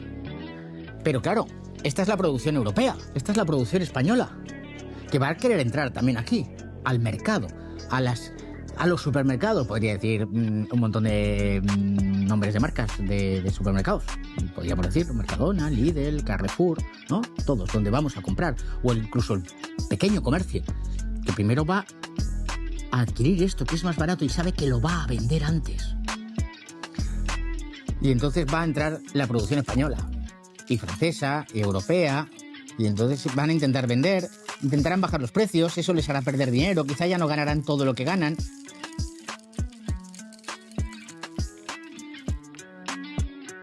Y ya no cabrán todos, porque todos estos estarán fuera del mercado, estarán fuera de los supermercados, porque ya no pueden competir, porque no pueden bajar más el precio, porque si bajan más el precio tienen que cerrar, porque no pueden pagar a sus trabajadores, o directamente porque los supermercados, los intermediarios, los distribuidores ya no van a quererlo.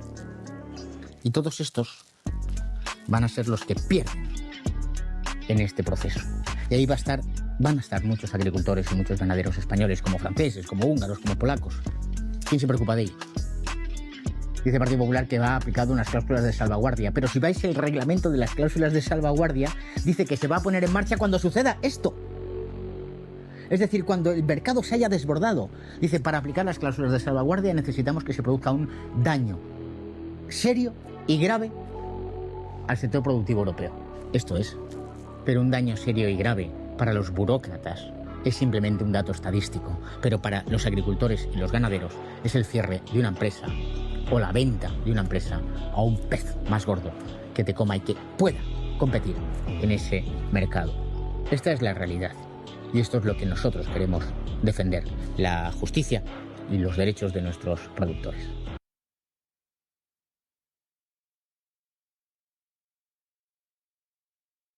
Particularmente yo quiero incidir en lo último.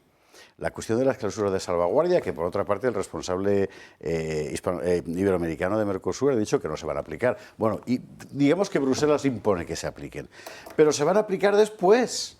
O sea, el daño ya está hecho.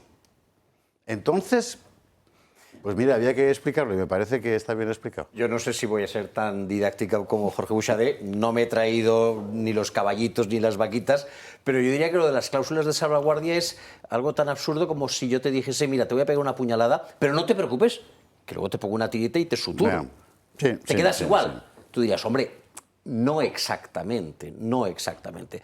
Las cláusulas de salvaguardia que se han votado hoy, que se han aprobado hoy, son una suerte de tiritas para prevenir los efectos negativos de Mercosur. Por tanto, primera pregunta, si Mercosur va a tener efectos negativos, ¿no sería mucho mejor olvidarnos de las cláusulas de salvaguardia y sencillamente no ratificar, no permitir que entre en vigor Mercosur? Yo no quiero que me sutures, yo quiero que no me hieras, ¿no? Segunda pregunta, ¿cómo de efectivas van a ser esas cláusulas de salvaguardia, esas tiritas?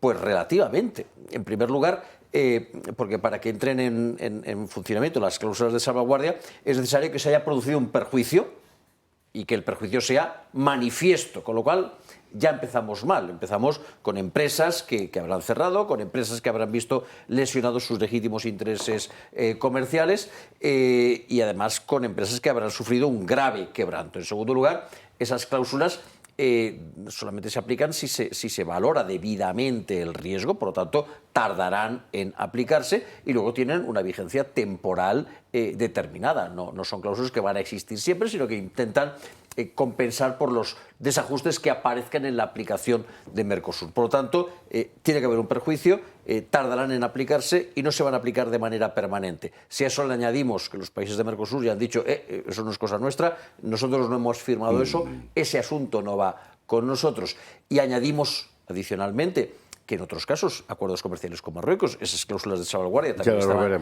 incluidas o contempladas y jamás se han aplicado, hay muy buenos motivos para preocuparnos. Al final, los agricultores y los ganaderos españoles se van a llevar la puñalada y nadie les va a poner después la tirita. Llueve sobre mojado. Es una vez más la demostración de que la Unión Europea, en lugar de representar, de defender a aquellos que debiera representar y defender, los condena y los persigue. Y además los persigue con una crueldad infinita, porque está acabando con su estilo de vida. Y esto ya llueve sobre mojado, porque yo, es verdad que es muy fácil hablar desde fuera, pero tengo amigos ganaderos, agricultores, y muchas veces lo he dicho, creo que fue un error que aceptaréis fondos de compensación. Creo que en ese momento, ya hace décadas o hace lustros, tendríais que haberos revelado, porque era pan para hoy y hambre para mañana. Y ese mañana cada día se está acercando más. Cuando escucho a los agricultores y ganaderos que se han manifestado, ellos tienen la sensación, y yo lo comprendo, de que han dado un toque de atención al gobierno. Les da igual. O sea, mi impresión es que al gobierno le da exactamente igual que hayan venido 2.000, 4.000 u 8.000 tractores. Y ellos amenazan con que, bueno, la próxima vez llevaremos 8.000 tractores. Pero hoy, un miércoles, en Madrid, nadie se ha percibido de ello. Nadie, porque la gente está trabajando, lleva su vida, y el gobierno dice, bueno, esto es ruido para hoy, igual queda algo mañana, pero pasado mañana el silencio es absoluto. Me llama la atención, y de verdad que me llama poderosamente, lo moderados, lo templados que son nuestros agricultores. Porque es que hace unos meses se suicidó un joven, hay que recordarlo hoy. David Lafoz, agosto del 25. Por desesperación, no, porque no veía futura situación. Un joven, un líder, un activista, se tuvo que suicidar porque no había futuro para la ganadería. No basta, tú lo decías, Pedro, creo que al principio del programa o hace un rato, ¿no? No basta con manifestarse por las calles de Madrid, cortadas, una vez cada 2 meses, no sirve de nada. Es decir, tienen que ser más drásticos. Es mi opinión desde fuera, insisto, desde fuera es fácil hablar, pero eso que decíamos antes, para la sociedad en general le pasa también a la agricultura. Tienen que ser más radicales, radicales en el sentido etimológico del término. Tienen que ir a la raíz, pero además tienen que expresarlo con radicalidad. No tienen que pasear por donde les dice el gobierno que tienen que pasear. Muy brevemente los dos. Eso tiene dos explicaciones. Una, que nuestros agricultores son gente cabal, son gente demasiado educada. Cabal, ese es el problema. Son gente educada, y hemos hablado antes de eso, efectivamente. Carlos. Y la segunda razón es que nuestro gobierno y las élites europeas han sido tremendamente inteligentes a la hora de introducir sus políticas. Y el tema de las cláusulas de salvaguardia es un buen ejemplo. Vamos a introducir esta política, pero no te preocupes que la voy a rodear de medidas de protección. Entonces tú incautamente das el visto bueno de, bueno, va a haber más competencia, pero me van a ayudar, voy a recibir dinero, voy a recibir financiación, y un buen día ese dinero y esa financiación desaparece. Pero las medidas ya están introducidas. Es decir, esa introducción lenta de esos controles, de esos límites a la competitividad, complementados con ayudas de todo tipo, es lo que hace que cuando te das cuenta es demasiado tarde. Pedro, cerramos tema. Es que para protestar la gente puede ser muy cabal, pero puede ser también muy drástica. Yo tengo familia que son ganaderos. Estuve con ellos en diciembre. Y yo, mira, ustedes no tienen una asociación, no pueden agarrar y ustedes mismos trabajar y decirle a esta gente que no les dé un centavo. No. Entonces, es que empezando que ellos no se imaginan sin recibir algún tipo de ayuda. Pues que se lo vayan imaginando. Exacto. Entonces, ahora, eso es la función política. La función política es agarrar, mira, ven acá. Hay otra forma de hacer las cosas. Nosotros necesitamos que ustedes bajen la Santa María, la persiana, que después te explico por qué le llamamos a las persianas Santa María en Venezuela. Ustedes bajan la persiana, nosotros los apoyamos y luego vamos a hacer que ustedes produzcan sin depender tanto de nosotros. Ellos tienen que imaginarse eso. Y cuando se lo imaginen, seguramente trancan la A1, la A2, la A3, la A4, la A5, la A6 y convierten a Madrid en un caos y ese día van a reaccionar. Señores, no hay opción para el debate porque es que os alarguéis mucho. Es que en lugar de intervenciones hacéis ponencias. No, simplemente decir, Javier, simplemente a la publicidad. Que no tiene que conformarse 13, 22, 13 con competir. En Canarias. Yo siento cortar a Óscar Rivas, pero es que lo que tienen incontinencia es esto. Como no te atreves. No. Pero es verdad, es buen apunte, porque buen apunte, porque no estaba presente, que te cuente cuando viene aquí. Bien intervenido. Publi. Y a la vuelta, parte de esto es lo de Marruecos. Parte de esto es lo de Marruecos. Porque todo esto que estaban discutiendo aquí tiene una parte que generalmente no se ve. Los agricultores y los ganaderos han quedado sin representación efectiva. Porque las más importantes en dinero, asociaciones que hasta ahora los han representado desde el punto de vista sectorial, en buena medida están compuestas por gente que ahora gana más dinero produciendo fuera, por ejemplo en Marruecos, y que con toda seguridad se marchará también a producir a América. ¿Y en Marruecos por qué? Bueno, Publi lo vemos.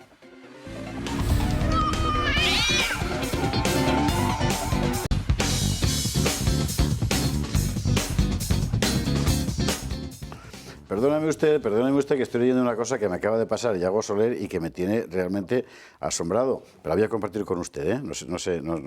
Es que de verdad, para no creérselo. Atentos, porque la Comunidad de Madrid acaba de declarar bien de interés cultural el cocido madrileño. O sea, Isabel Díaz Ayuso ha sido incapaz de declarar bien el Valle de los Caídos, pero el cocido madrileño, sí señor, con un par de garbanzos. Desde luego... Ay, joder. ¿Corría peligro o algo? Porque se lo iban a comer. Porque se lo iban a comer. De verdad que... bueno. Sí. España. Yo no lo voy a decir porque ya lo ha dicho usted, con lo cual esa cruz que me quita. Lo de Marruecos es muy importante. Y estos días se han acumulado muchas informaciones simultáneas que bueno, ahora lo someteremos a discusión. Pero a mí me ponen la mosca detrás de la oreja. De esta oreja. Yago Soler nos lo cuenta. Más que Mercosur y el acuerdo con la India, el pacto que preocupa en el campo español es con Marruecos. Desde hace años, la Unión Europea ve, frente a Tarifa y al lado de Ceuta y Melilla, un aliado estratégico para su proyección en África. Rabat es uno de los principales socios comerciales de Bruselas, donde en ocasiones el dinero choca con el derecho internacional, como sucede con la aceptación de la ocupación del Sáhara Occidental, el expolio de los productos saharauis y las amenazas a territorios europeos en el continente vecino. Los agricultores denuncian una competencia desleal provocada por los menores costes laborales y normativas fitosanitarias mucho más laxas.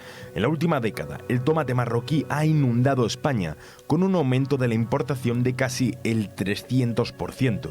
Deja que entre tomate producido con tratamientos que aquí están prohibidos, sin una legislación verde como la que tenemos nosotros y más con la nueva PAC que es tan estricta, que aquí estemos protestando a las puertas del Ministerio de Agricultura y no nos hagan caso ni hagan nada, y luego España, el gobierno español, esté dando ayudas a Marruecos para que produzcan tomate y lo introduzcan en Europa, siendo España la puerta. Desde organizaciones como FEPEX avisan que España dejará de ser productor de determinadas hortalizas como se sigan comprando a Marruecos. Desde la oposición piden al gobierno una respuesta. No es admisible que se pueda aprobar en los términos actuales el acuerdo comercial con Marruecos. Debe tener cláusulas espejo, cláusulas de salvaguarda y reforzar los controles en fronteras.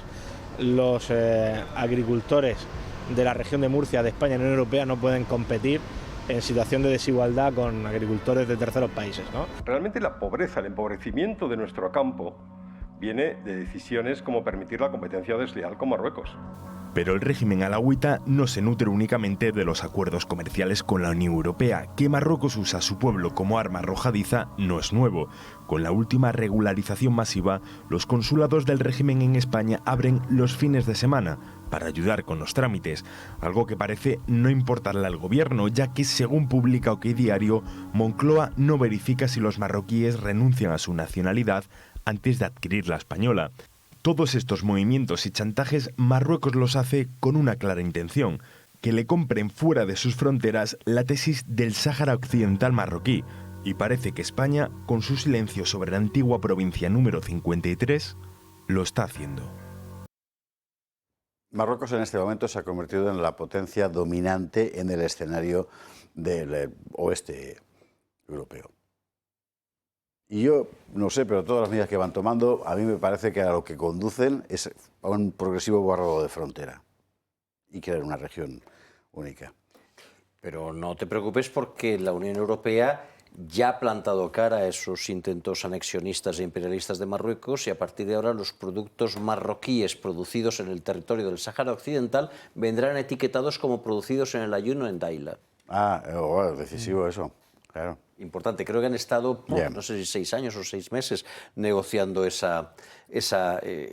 importantísimo logro. Marruecos se va a salir con la suya, porque son muchos los intereses creados y alimentados desde el trono, y esos intereses penetran hasta lo más profundo del establishment político europeo, empezando por el francés y terminando por el español. Y no solamente por el Partido Socialista, que otros partidos tienen un doble discurso, es decir, hablan en público en un sentido y en privado negocian o mandan señales en un sentido completamente distinto, y desde luego cuando gobiernan no alteran las políticas de sus predecesores, y no sé si me estoy explicando del todo, si no luego ya te pongo un asterisco, ¿no? Y se va a salir con la suya porque también tiene un interés importantísimo en las riquezas naturales. La pesca es una de ellas, o la más importante de todas, pero también los minerales en el territorio del Sáhara Occidental. Y lo más grave es que esto lo hace el Partido Socialista en contra de una buena parte de la opinión pública. Ese Partido Socialista al que tanto le importa Palestina, y que tan sensible es a las manifestaciones callejeras en pro de la independencia palestina, nunca se ha planteado qué es lo que pensamos los españoles a este respecto, y estoy absolutamente seguro de que si nos preguntase apostaríamos, como siempre hacemos los españoles, por el débil y no por el fuerte, por el que tiene una ligazón con nosotros y no por el que, por regla general, constituye una amenaza y una peligrosa amenaza a nuestra integridad territorial. ¿De qué le sirve a España continuar en la Unión Europea? Me hago yo esa pregunta. Necesitas ponerle notas al pie a eso.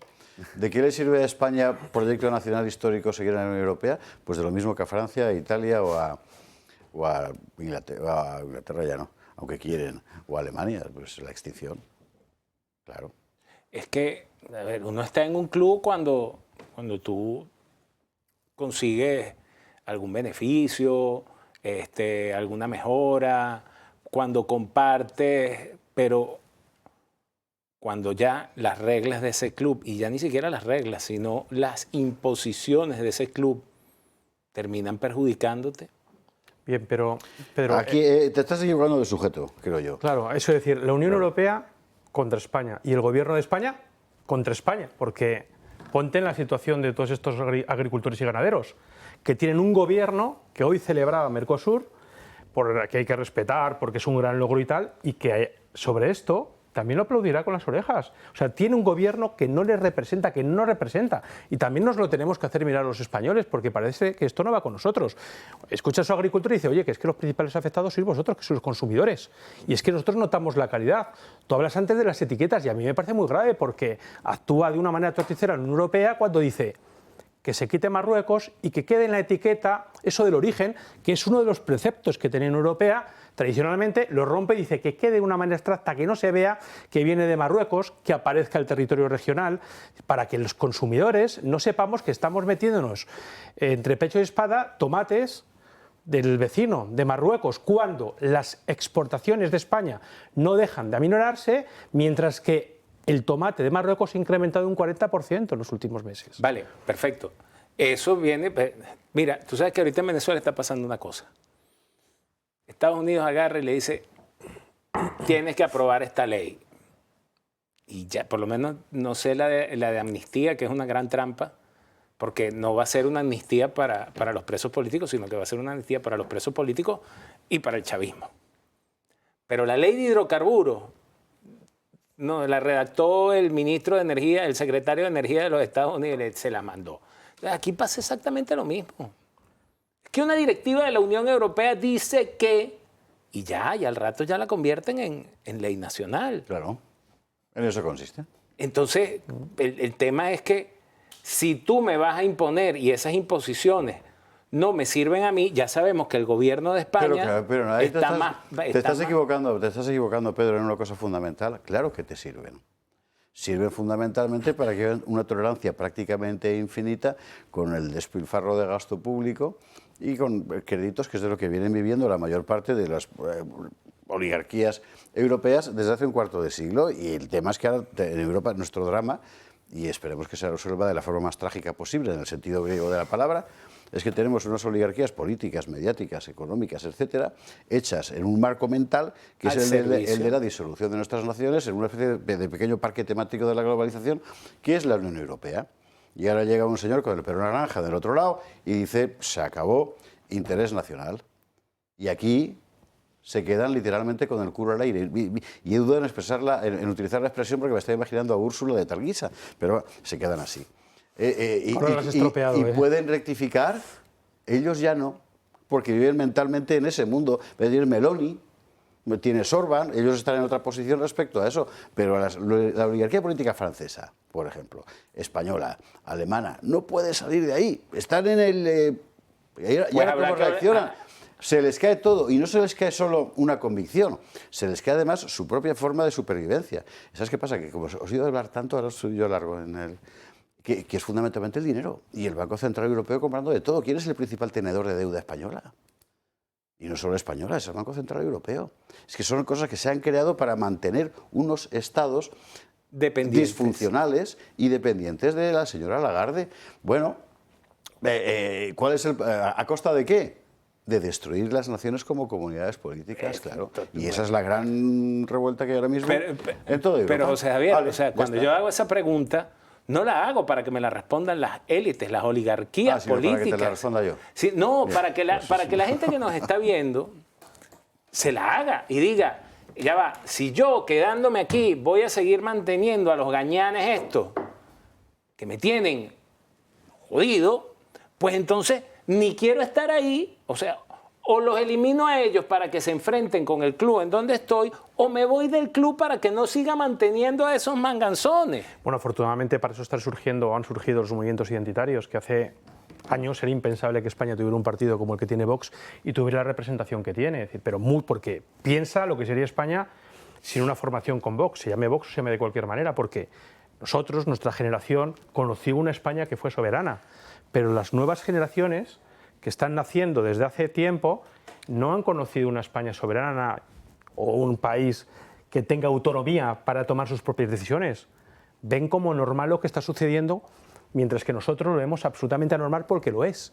Ellos han derribado las fronteras diciendo que son muros, pero las fronteras, lo decía el otro día, son escudos de protección. Y en el caso de agricultura y ganadería también, pero no son una excepción.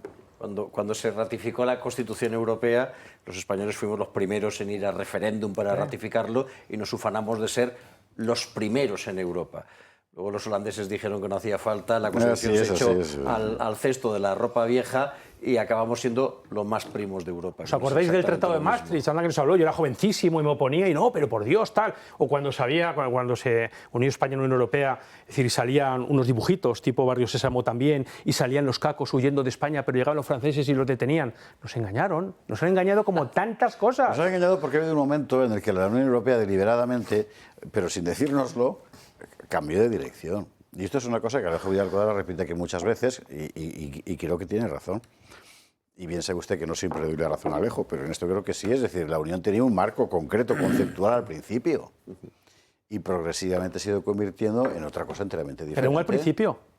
Muy al principio. No, hace 30 años ¿cuándo? Esto se veía venir. Bueno, porque tú eres espectacularmente joven, Óscar, pero a partir de cuando de Niza, sí, 30 años. Todos los aparatos burocráticos acaban convirtiéndose en un fin en sí mismo. Es decir, tú tienes una idea, la idea de Europa, creas un aparato burocrático para servir a esa idea, que es la Unión Europea, que son las instituciones europeas, y tarde o temprano descubres, una buena mañana te levantas y descubres que la institución, el aparato burocrático se ha convertido en la razón de ser, que el motivo, la idea ha pasado a un segundo plano. Entonces la Unión Europea se mantiene porque hay que mantener la Unión Europea, porque ahí hay cientos de eurodiputados, miles de asesores, docenas de comisarios, miles de embajadores que una gran burocracia parásita tienen que aparentar que están haciendo algo. Sí, pero una burocracia que ni siquiera defiende a su gente, a la gente que dice defender, cuyo deber es defender. Defiende su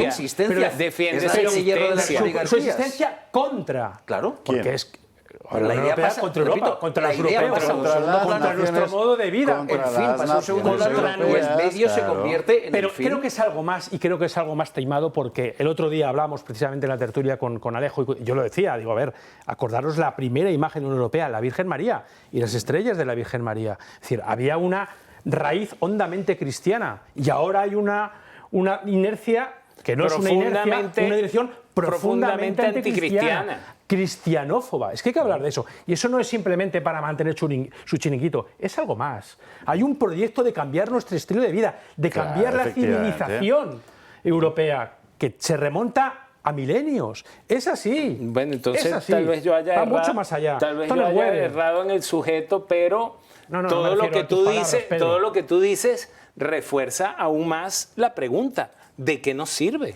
Una Europa de naciones.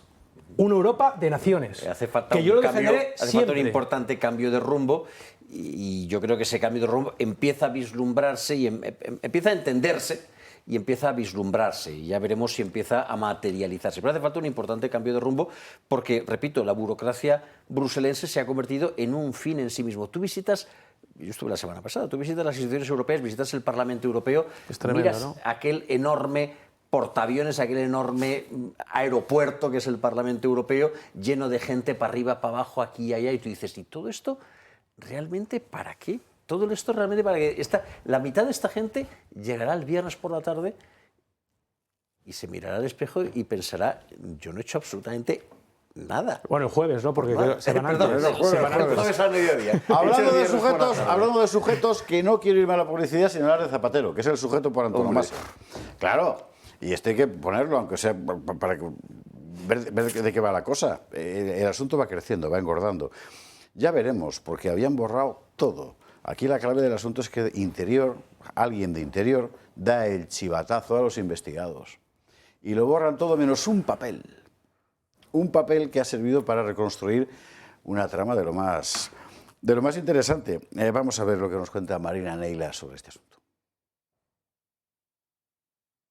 Julito Martínez, el amigo personal o testaferro de Zapatero, tenía en su poder un contrato que le aseguraba cobrar una comisión del 1% por sus gestiones en el rescate de Plus Ultra. Se trata del primer documento que señala al expresidente en el rescate de la aerolínea, por la que el gobierno de Pedro Sánchez pagó 53 millones de euros de fondos públicos. Lo ha encontrado la Policía Judicial en uno de los ordenadores intervenidos a Julio Martínez. Este fue contratado por Plus Ultra en 2020 como asesor externo para actuar como interlocutor con las autoridades españolas. Ahora fuentes cercanas a Julito confirman la existencia del documento, pero rebajan su importancia. Hablan de un borrador que nunca se materializó. Pero Julito, el testaferro de Zapatero, cobró medio millón de euros, que cuadran con el 1% de la cantidad que se pidió inicialmente por el rescate. 50 millones de euros. Curiosamente, Julio Martínez cobró a través de una de sus sociedades, Análisis Relevante, la misma que abonó a Zapatero al menos 450.000 euros por sus supuestos trabajos como consultor. Mientras surgen posibles pruebas que podrían vincular a Zapatero con el rescate de Plus Ultra, crece la incertidumbre sobre los vínculos empresariales de su familia con Venezuela, en concreto con sus hijas. El portal de videojuegos venezolano, llamado El Server, ligado a su agencia de comunicación y que desapareció tras la detención de Maduro, fue dado de alta por una sociedad fantasma que no aparece en ningún registro.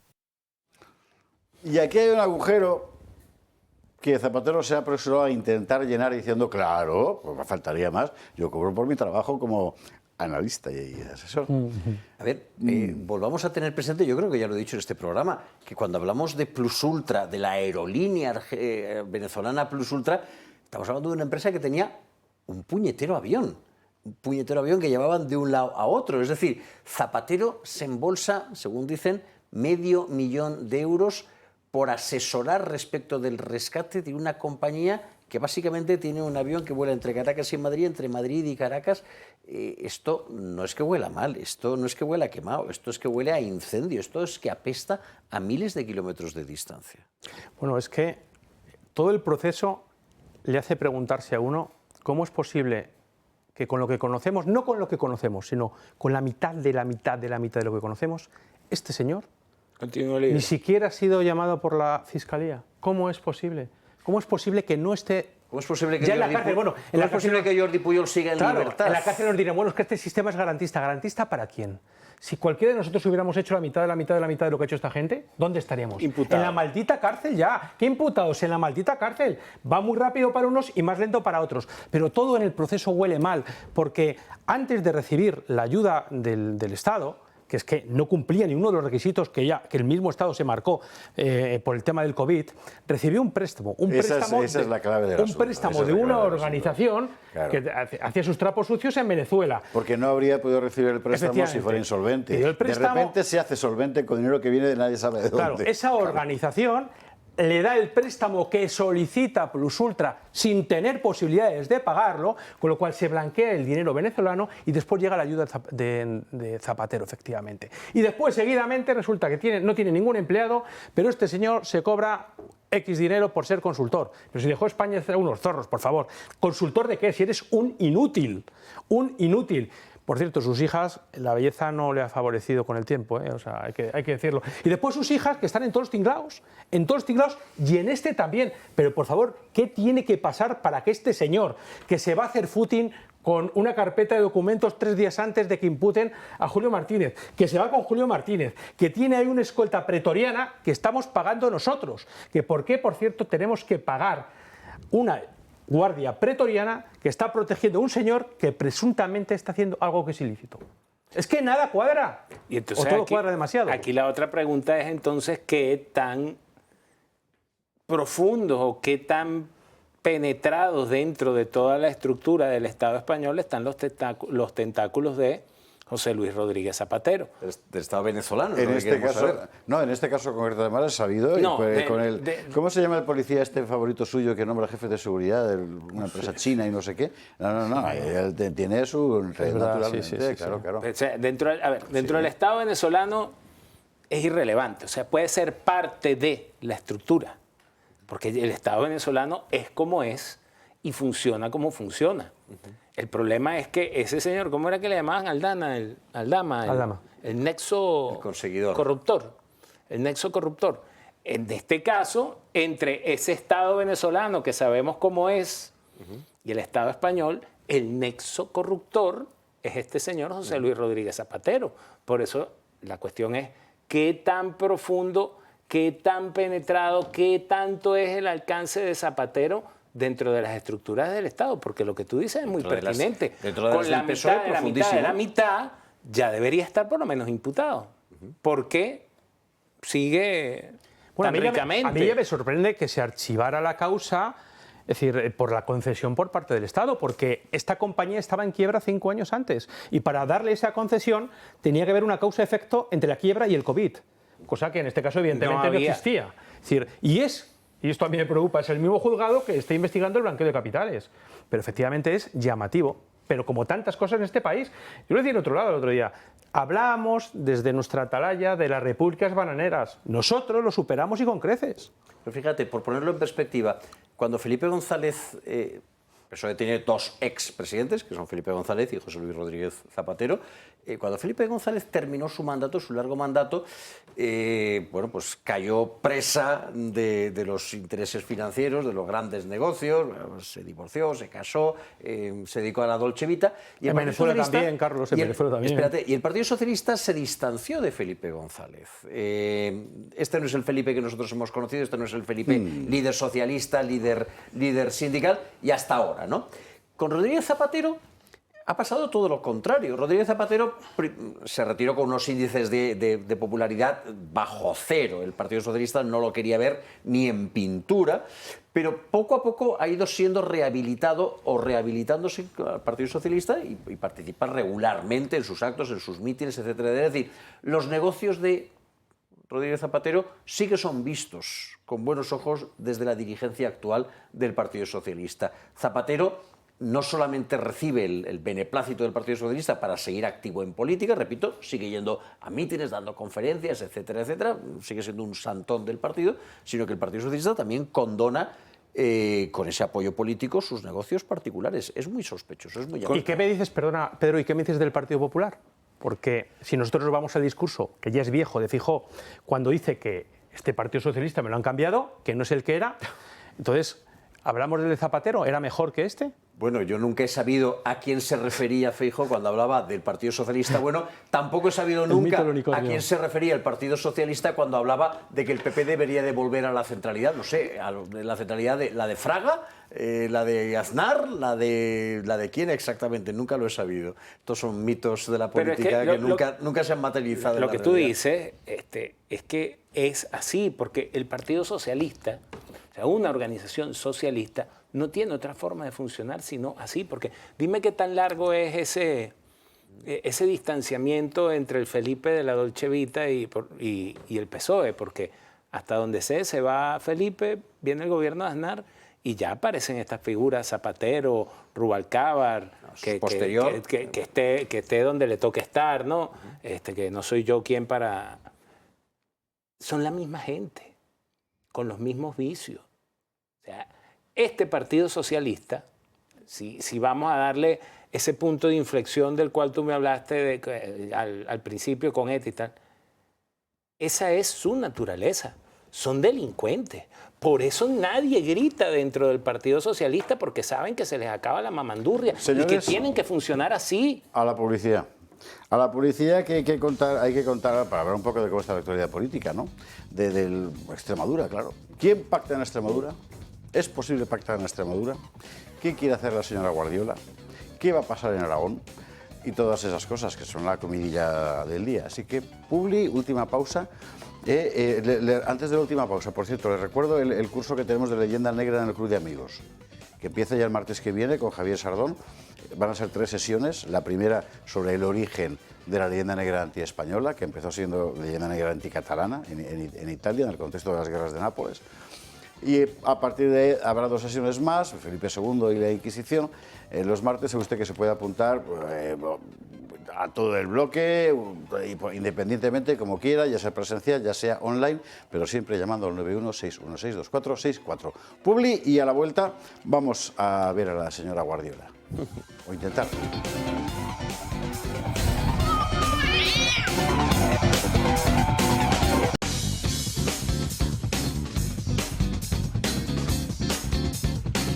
23:48, 22:48, recta final del gato al agua, no recta final por lo que parece para el gobierno extremeño. Lo último que tenemos es al PSOE diciendo que bueno, que igual se abstienen para que Guardiola gobierne sola y luego que no.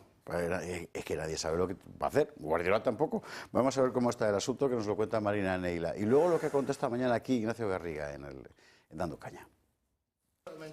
El Partido Popular Extremeño no descarta repetir las elecciones, porque no cuenta con apoyo si se presentará al pleno de investidura como muy tarde el próximo 3 de marzo. De hecho, creen que las negociaciones con Vox se alargarán hasta el último minuto, pero por el momento están paralizadas. A los populares no les están gustando nada las exigencias del partido de Abascal en la región. 4 consejerías: Economía, Agricultura, Interior e Industria, la vicepresidencia primera y el cumplimiento de su programa electoral completo. Desde el PP creen que esto es inasumible. Entre tanto, voces socialistas, con un partido totalmente fragmentado, ven con buenos ojos una posible negociación con el Partido Popular. Si fracasa su investidura con Vox, el alcalde de Mérida, Antonio Rodríguez Osuna, uno de los cargos más importantes que tiene el PSOE en Extremadura, explica que no se trataría de una abstención gratuita, sino más bien un acuerdo con condiciones. Pero esta propuesta del alcalde de Mérida choca frontalmente con la dirección actual del PSOE extremeño, que lidera el delegado del gobierno José Luis Quintana, que siempre ha negado la posibilidad de alcanzar un acuerdo con los populares. Y mientras tanto, Vox, ¿qué dice? Bueno, esta mañana Ignacio Garriga le decía a nuestra compañera Natalia Fernández Picado esto. ¿Por qué el Partido Popular tradicionalmente ha tenido tanta facilidad en pactar con los partidos separatistas, el desmantelamiento de la Guardia Civil o la expulsión del español en las aulas, y sin embargo es incapaz de ponerse de acuerdo con Vox? La realidad es que la señora Guardiola no ha aceptado el veredicto de las urnas, y el veredicto de las urnas ha dicho que quieren un cambio en las políticas y que quieren una representación de Vox mayor y que las ideas de Vox tengan mayor representación en el nuevo Ejecutivo. Por tanto, uno, la señora Guardiola tiene que asumir que Vox tiene casi el 17% de voto en Extremadura. Eso proporcionalmente se tiene que traducir en programa, en capacidad ejecutiva y en presupuesto para poder impulsar ese cambio de rumbo.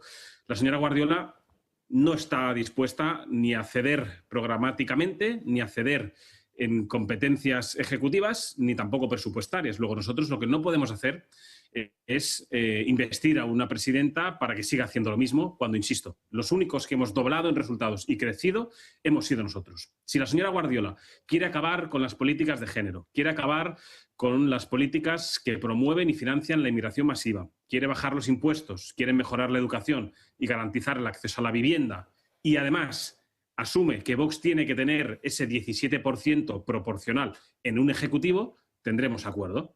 A partir de ahí, esperemos que la señora Guardiola pues, entre en razón y sobre todo escuche el veredicto de los extremeños. Y no pinta muy bien la cosa. En fin, ¿por dónde empezamos? Yo me pregunto qué habrá en la cabeza de los votantes del PP, que supongo que son todos muy buena gente, unos más, otros menos, que quieren que las cosas cambien, pero votan por gente que al final no hace lo que se espera que deban hacer. Lo otro es qué tan autónomas son las comunidades autónomas. Porque al final la señora Guardiola, fíjate lo que pasó en Aragón. En Aragón el PP dijo, nada, aquí nos crecemos y tal, y le salió el tiro por la culata. No le salió bien, a pesar de que siguen ganando. O sea, ¿cómo hacemos para que un importante sector de la población que vota al PP se dé cuenta de que su voto siempre va a estar signado por la duda de que en efecto cambien de rumbo? O sea, aquí el quid del asunto es cómo hacemos que esta gente cambie la orientación de su voto y que se den cuenta que la señora Guardiola es una señora que tú agarras, la desapareces, le cambias el nombre y la vuelves a poner en el PSOE y la pones a hablar nuevamente exactamente lo mismo que decía antes, y es una militante del PSOE uña en el rabo, o sea, totalmente convencida. Pero eso, Pedro, no es una excepción dentro del Partido Popular, ¿no? No, esa es la regla. Lo que debe llamar la atención es que el mismo partido que hace unos meses convocaba a la nación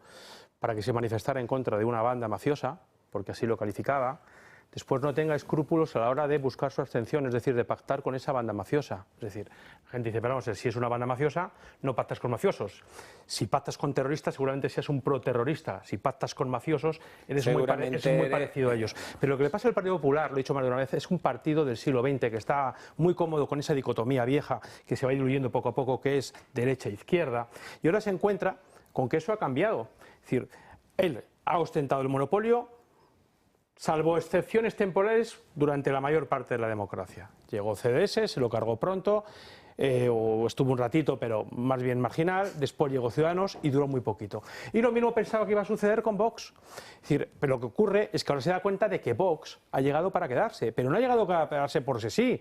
Da igual lo que haga, le va a votar la gente porque la gente está aburrida de lo que hay. Y lo que no interpretan tampoco, después de estas elecciones de Aragón, hemos oído, al igual que Extremadura, que es que la gente que vota a Vox está enrabiada, está cabreada. No, no, la gente que vota a Vox no está cabreada, no es simplemente un voto contestatario, eso ya pasó, si es que existe en un momento dado. Hay una propuesta que es disruptiva con todo lo que hay ahora mismo en el panorama español, y eso es lo que el Partido Popular no entiende. Y escuchas cosas como que, bueno, es que a nosotros nos gusta gobernar solos, coño, claro, a cualquiera le gusta gobernar solo, pero tenéis que transigir con que hay muchos españoles que votan un partido para que ese partido transforme con políticas lo que hay ahora mismo, y no se dan cuenta. Don Carlos Flores. El Partido Popular no se da cuenta de muchas cosas. Otra de las cosas de las que no se da cuenta es de que sus posibilidades de gobernar en Extremadura o en Andalucía pasan porque hay un Vox fuerte.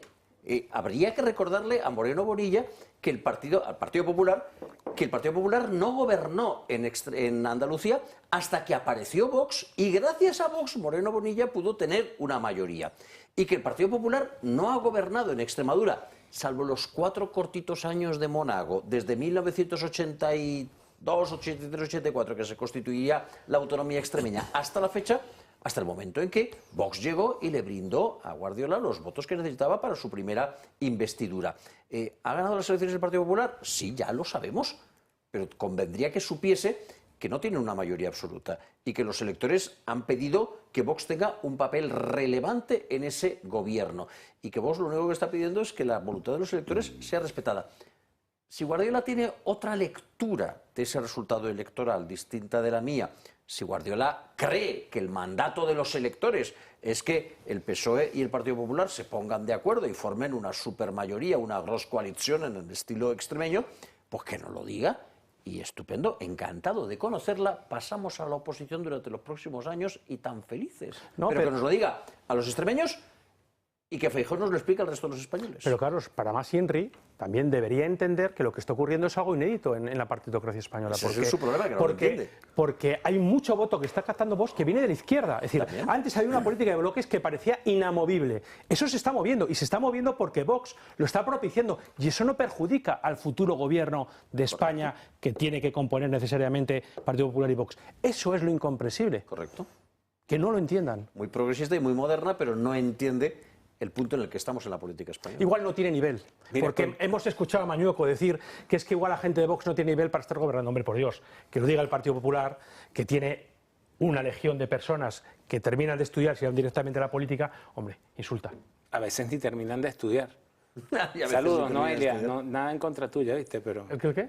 Que a veces ni terminan de estudiar. No terminan de estudiar, claro. Tenían una chica ahí muy guapa. Sí, he sido generoso, tienes razón, Pedro, he sido generoso. A veces ni terminan, y la he nombrado. Pues. Tienen estudios, dicen, estudios. Sí, y nunca sin especificar. Lo otro es, con toda la complejidad que tiene el panorama político español, esto de las comunidades autónomas, yo creo que lo empeora, que lo empeora todo. Las cosas sean un poquito más sencillas y hay un poco más, hay un poco más de sentido, o por lo menos que escarmienten en cabeza ajena, que es un refrán español.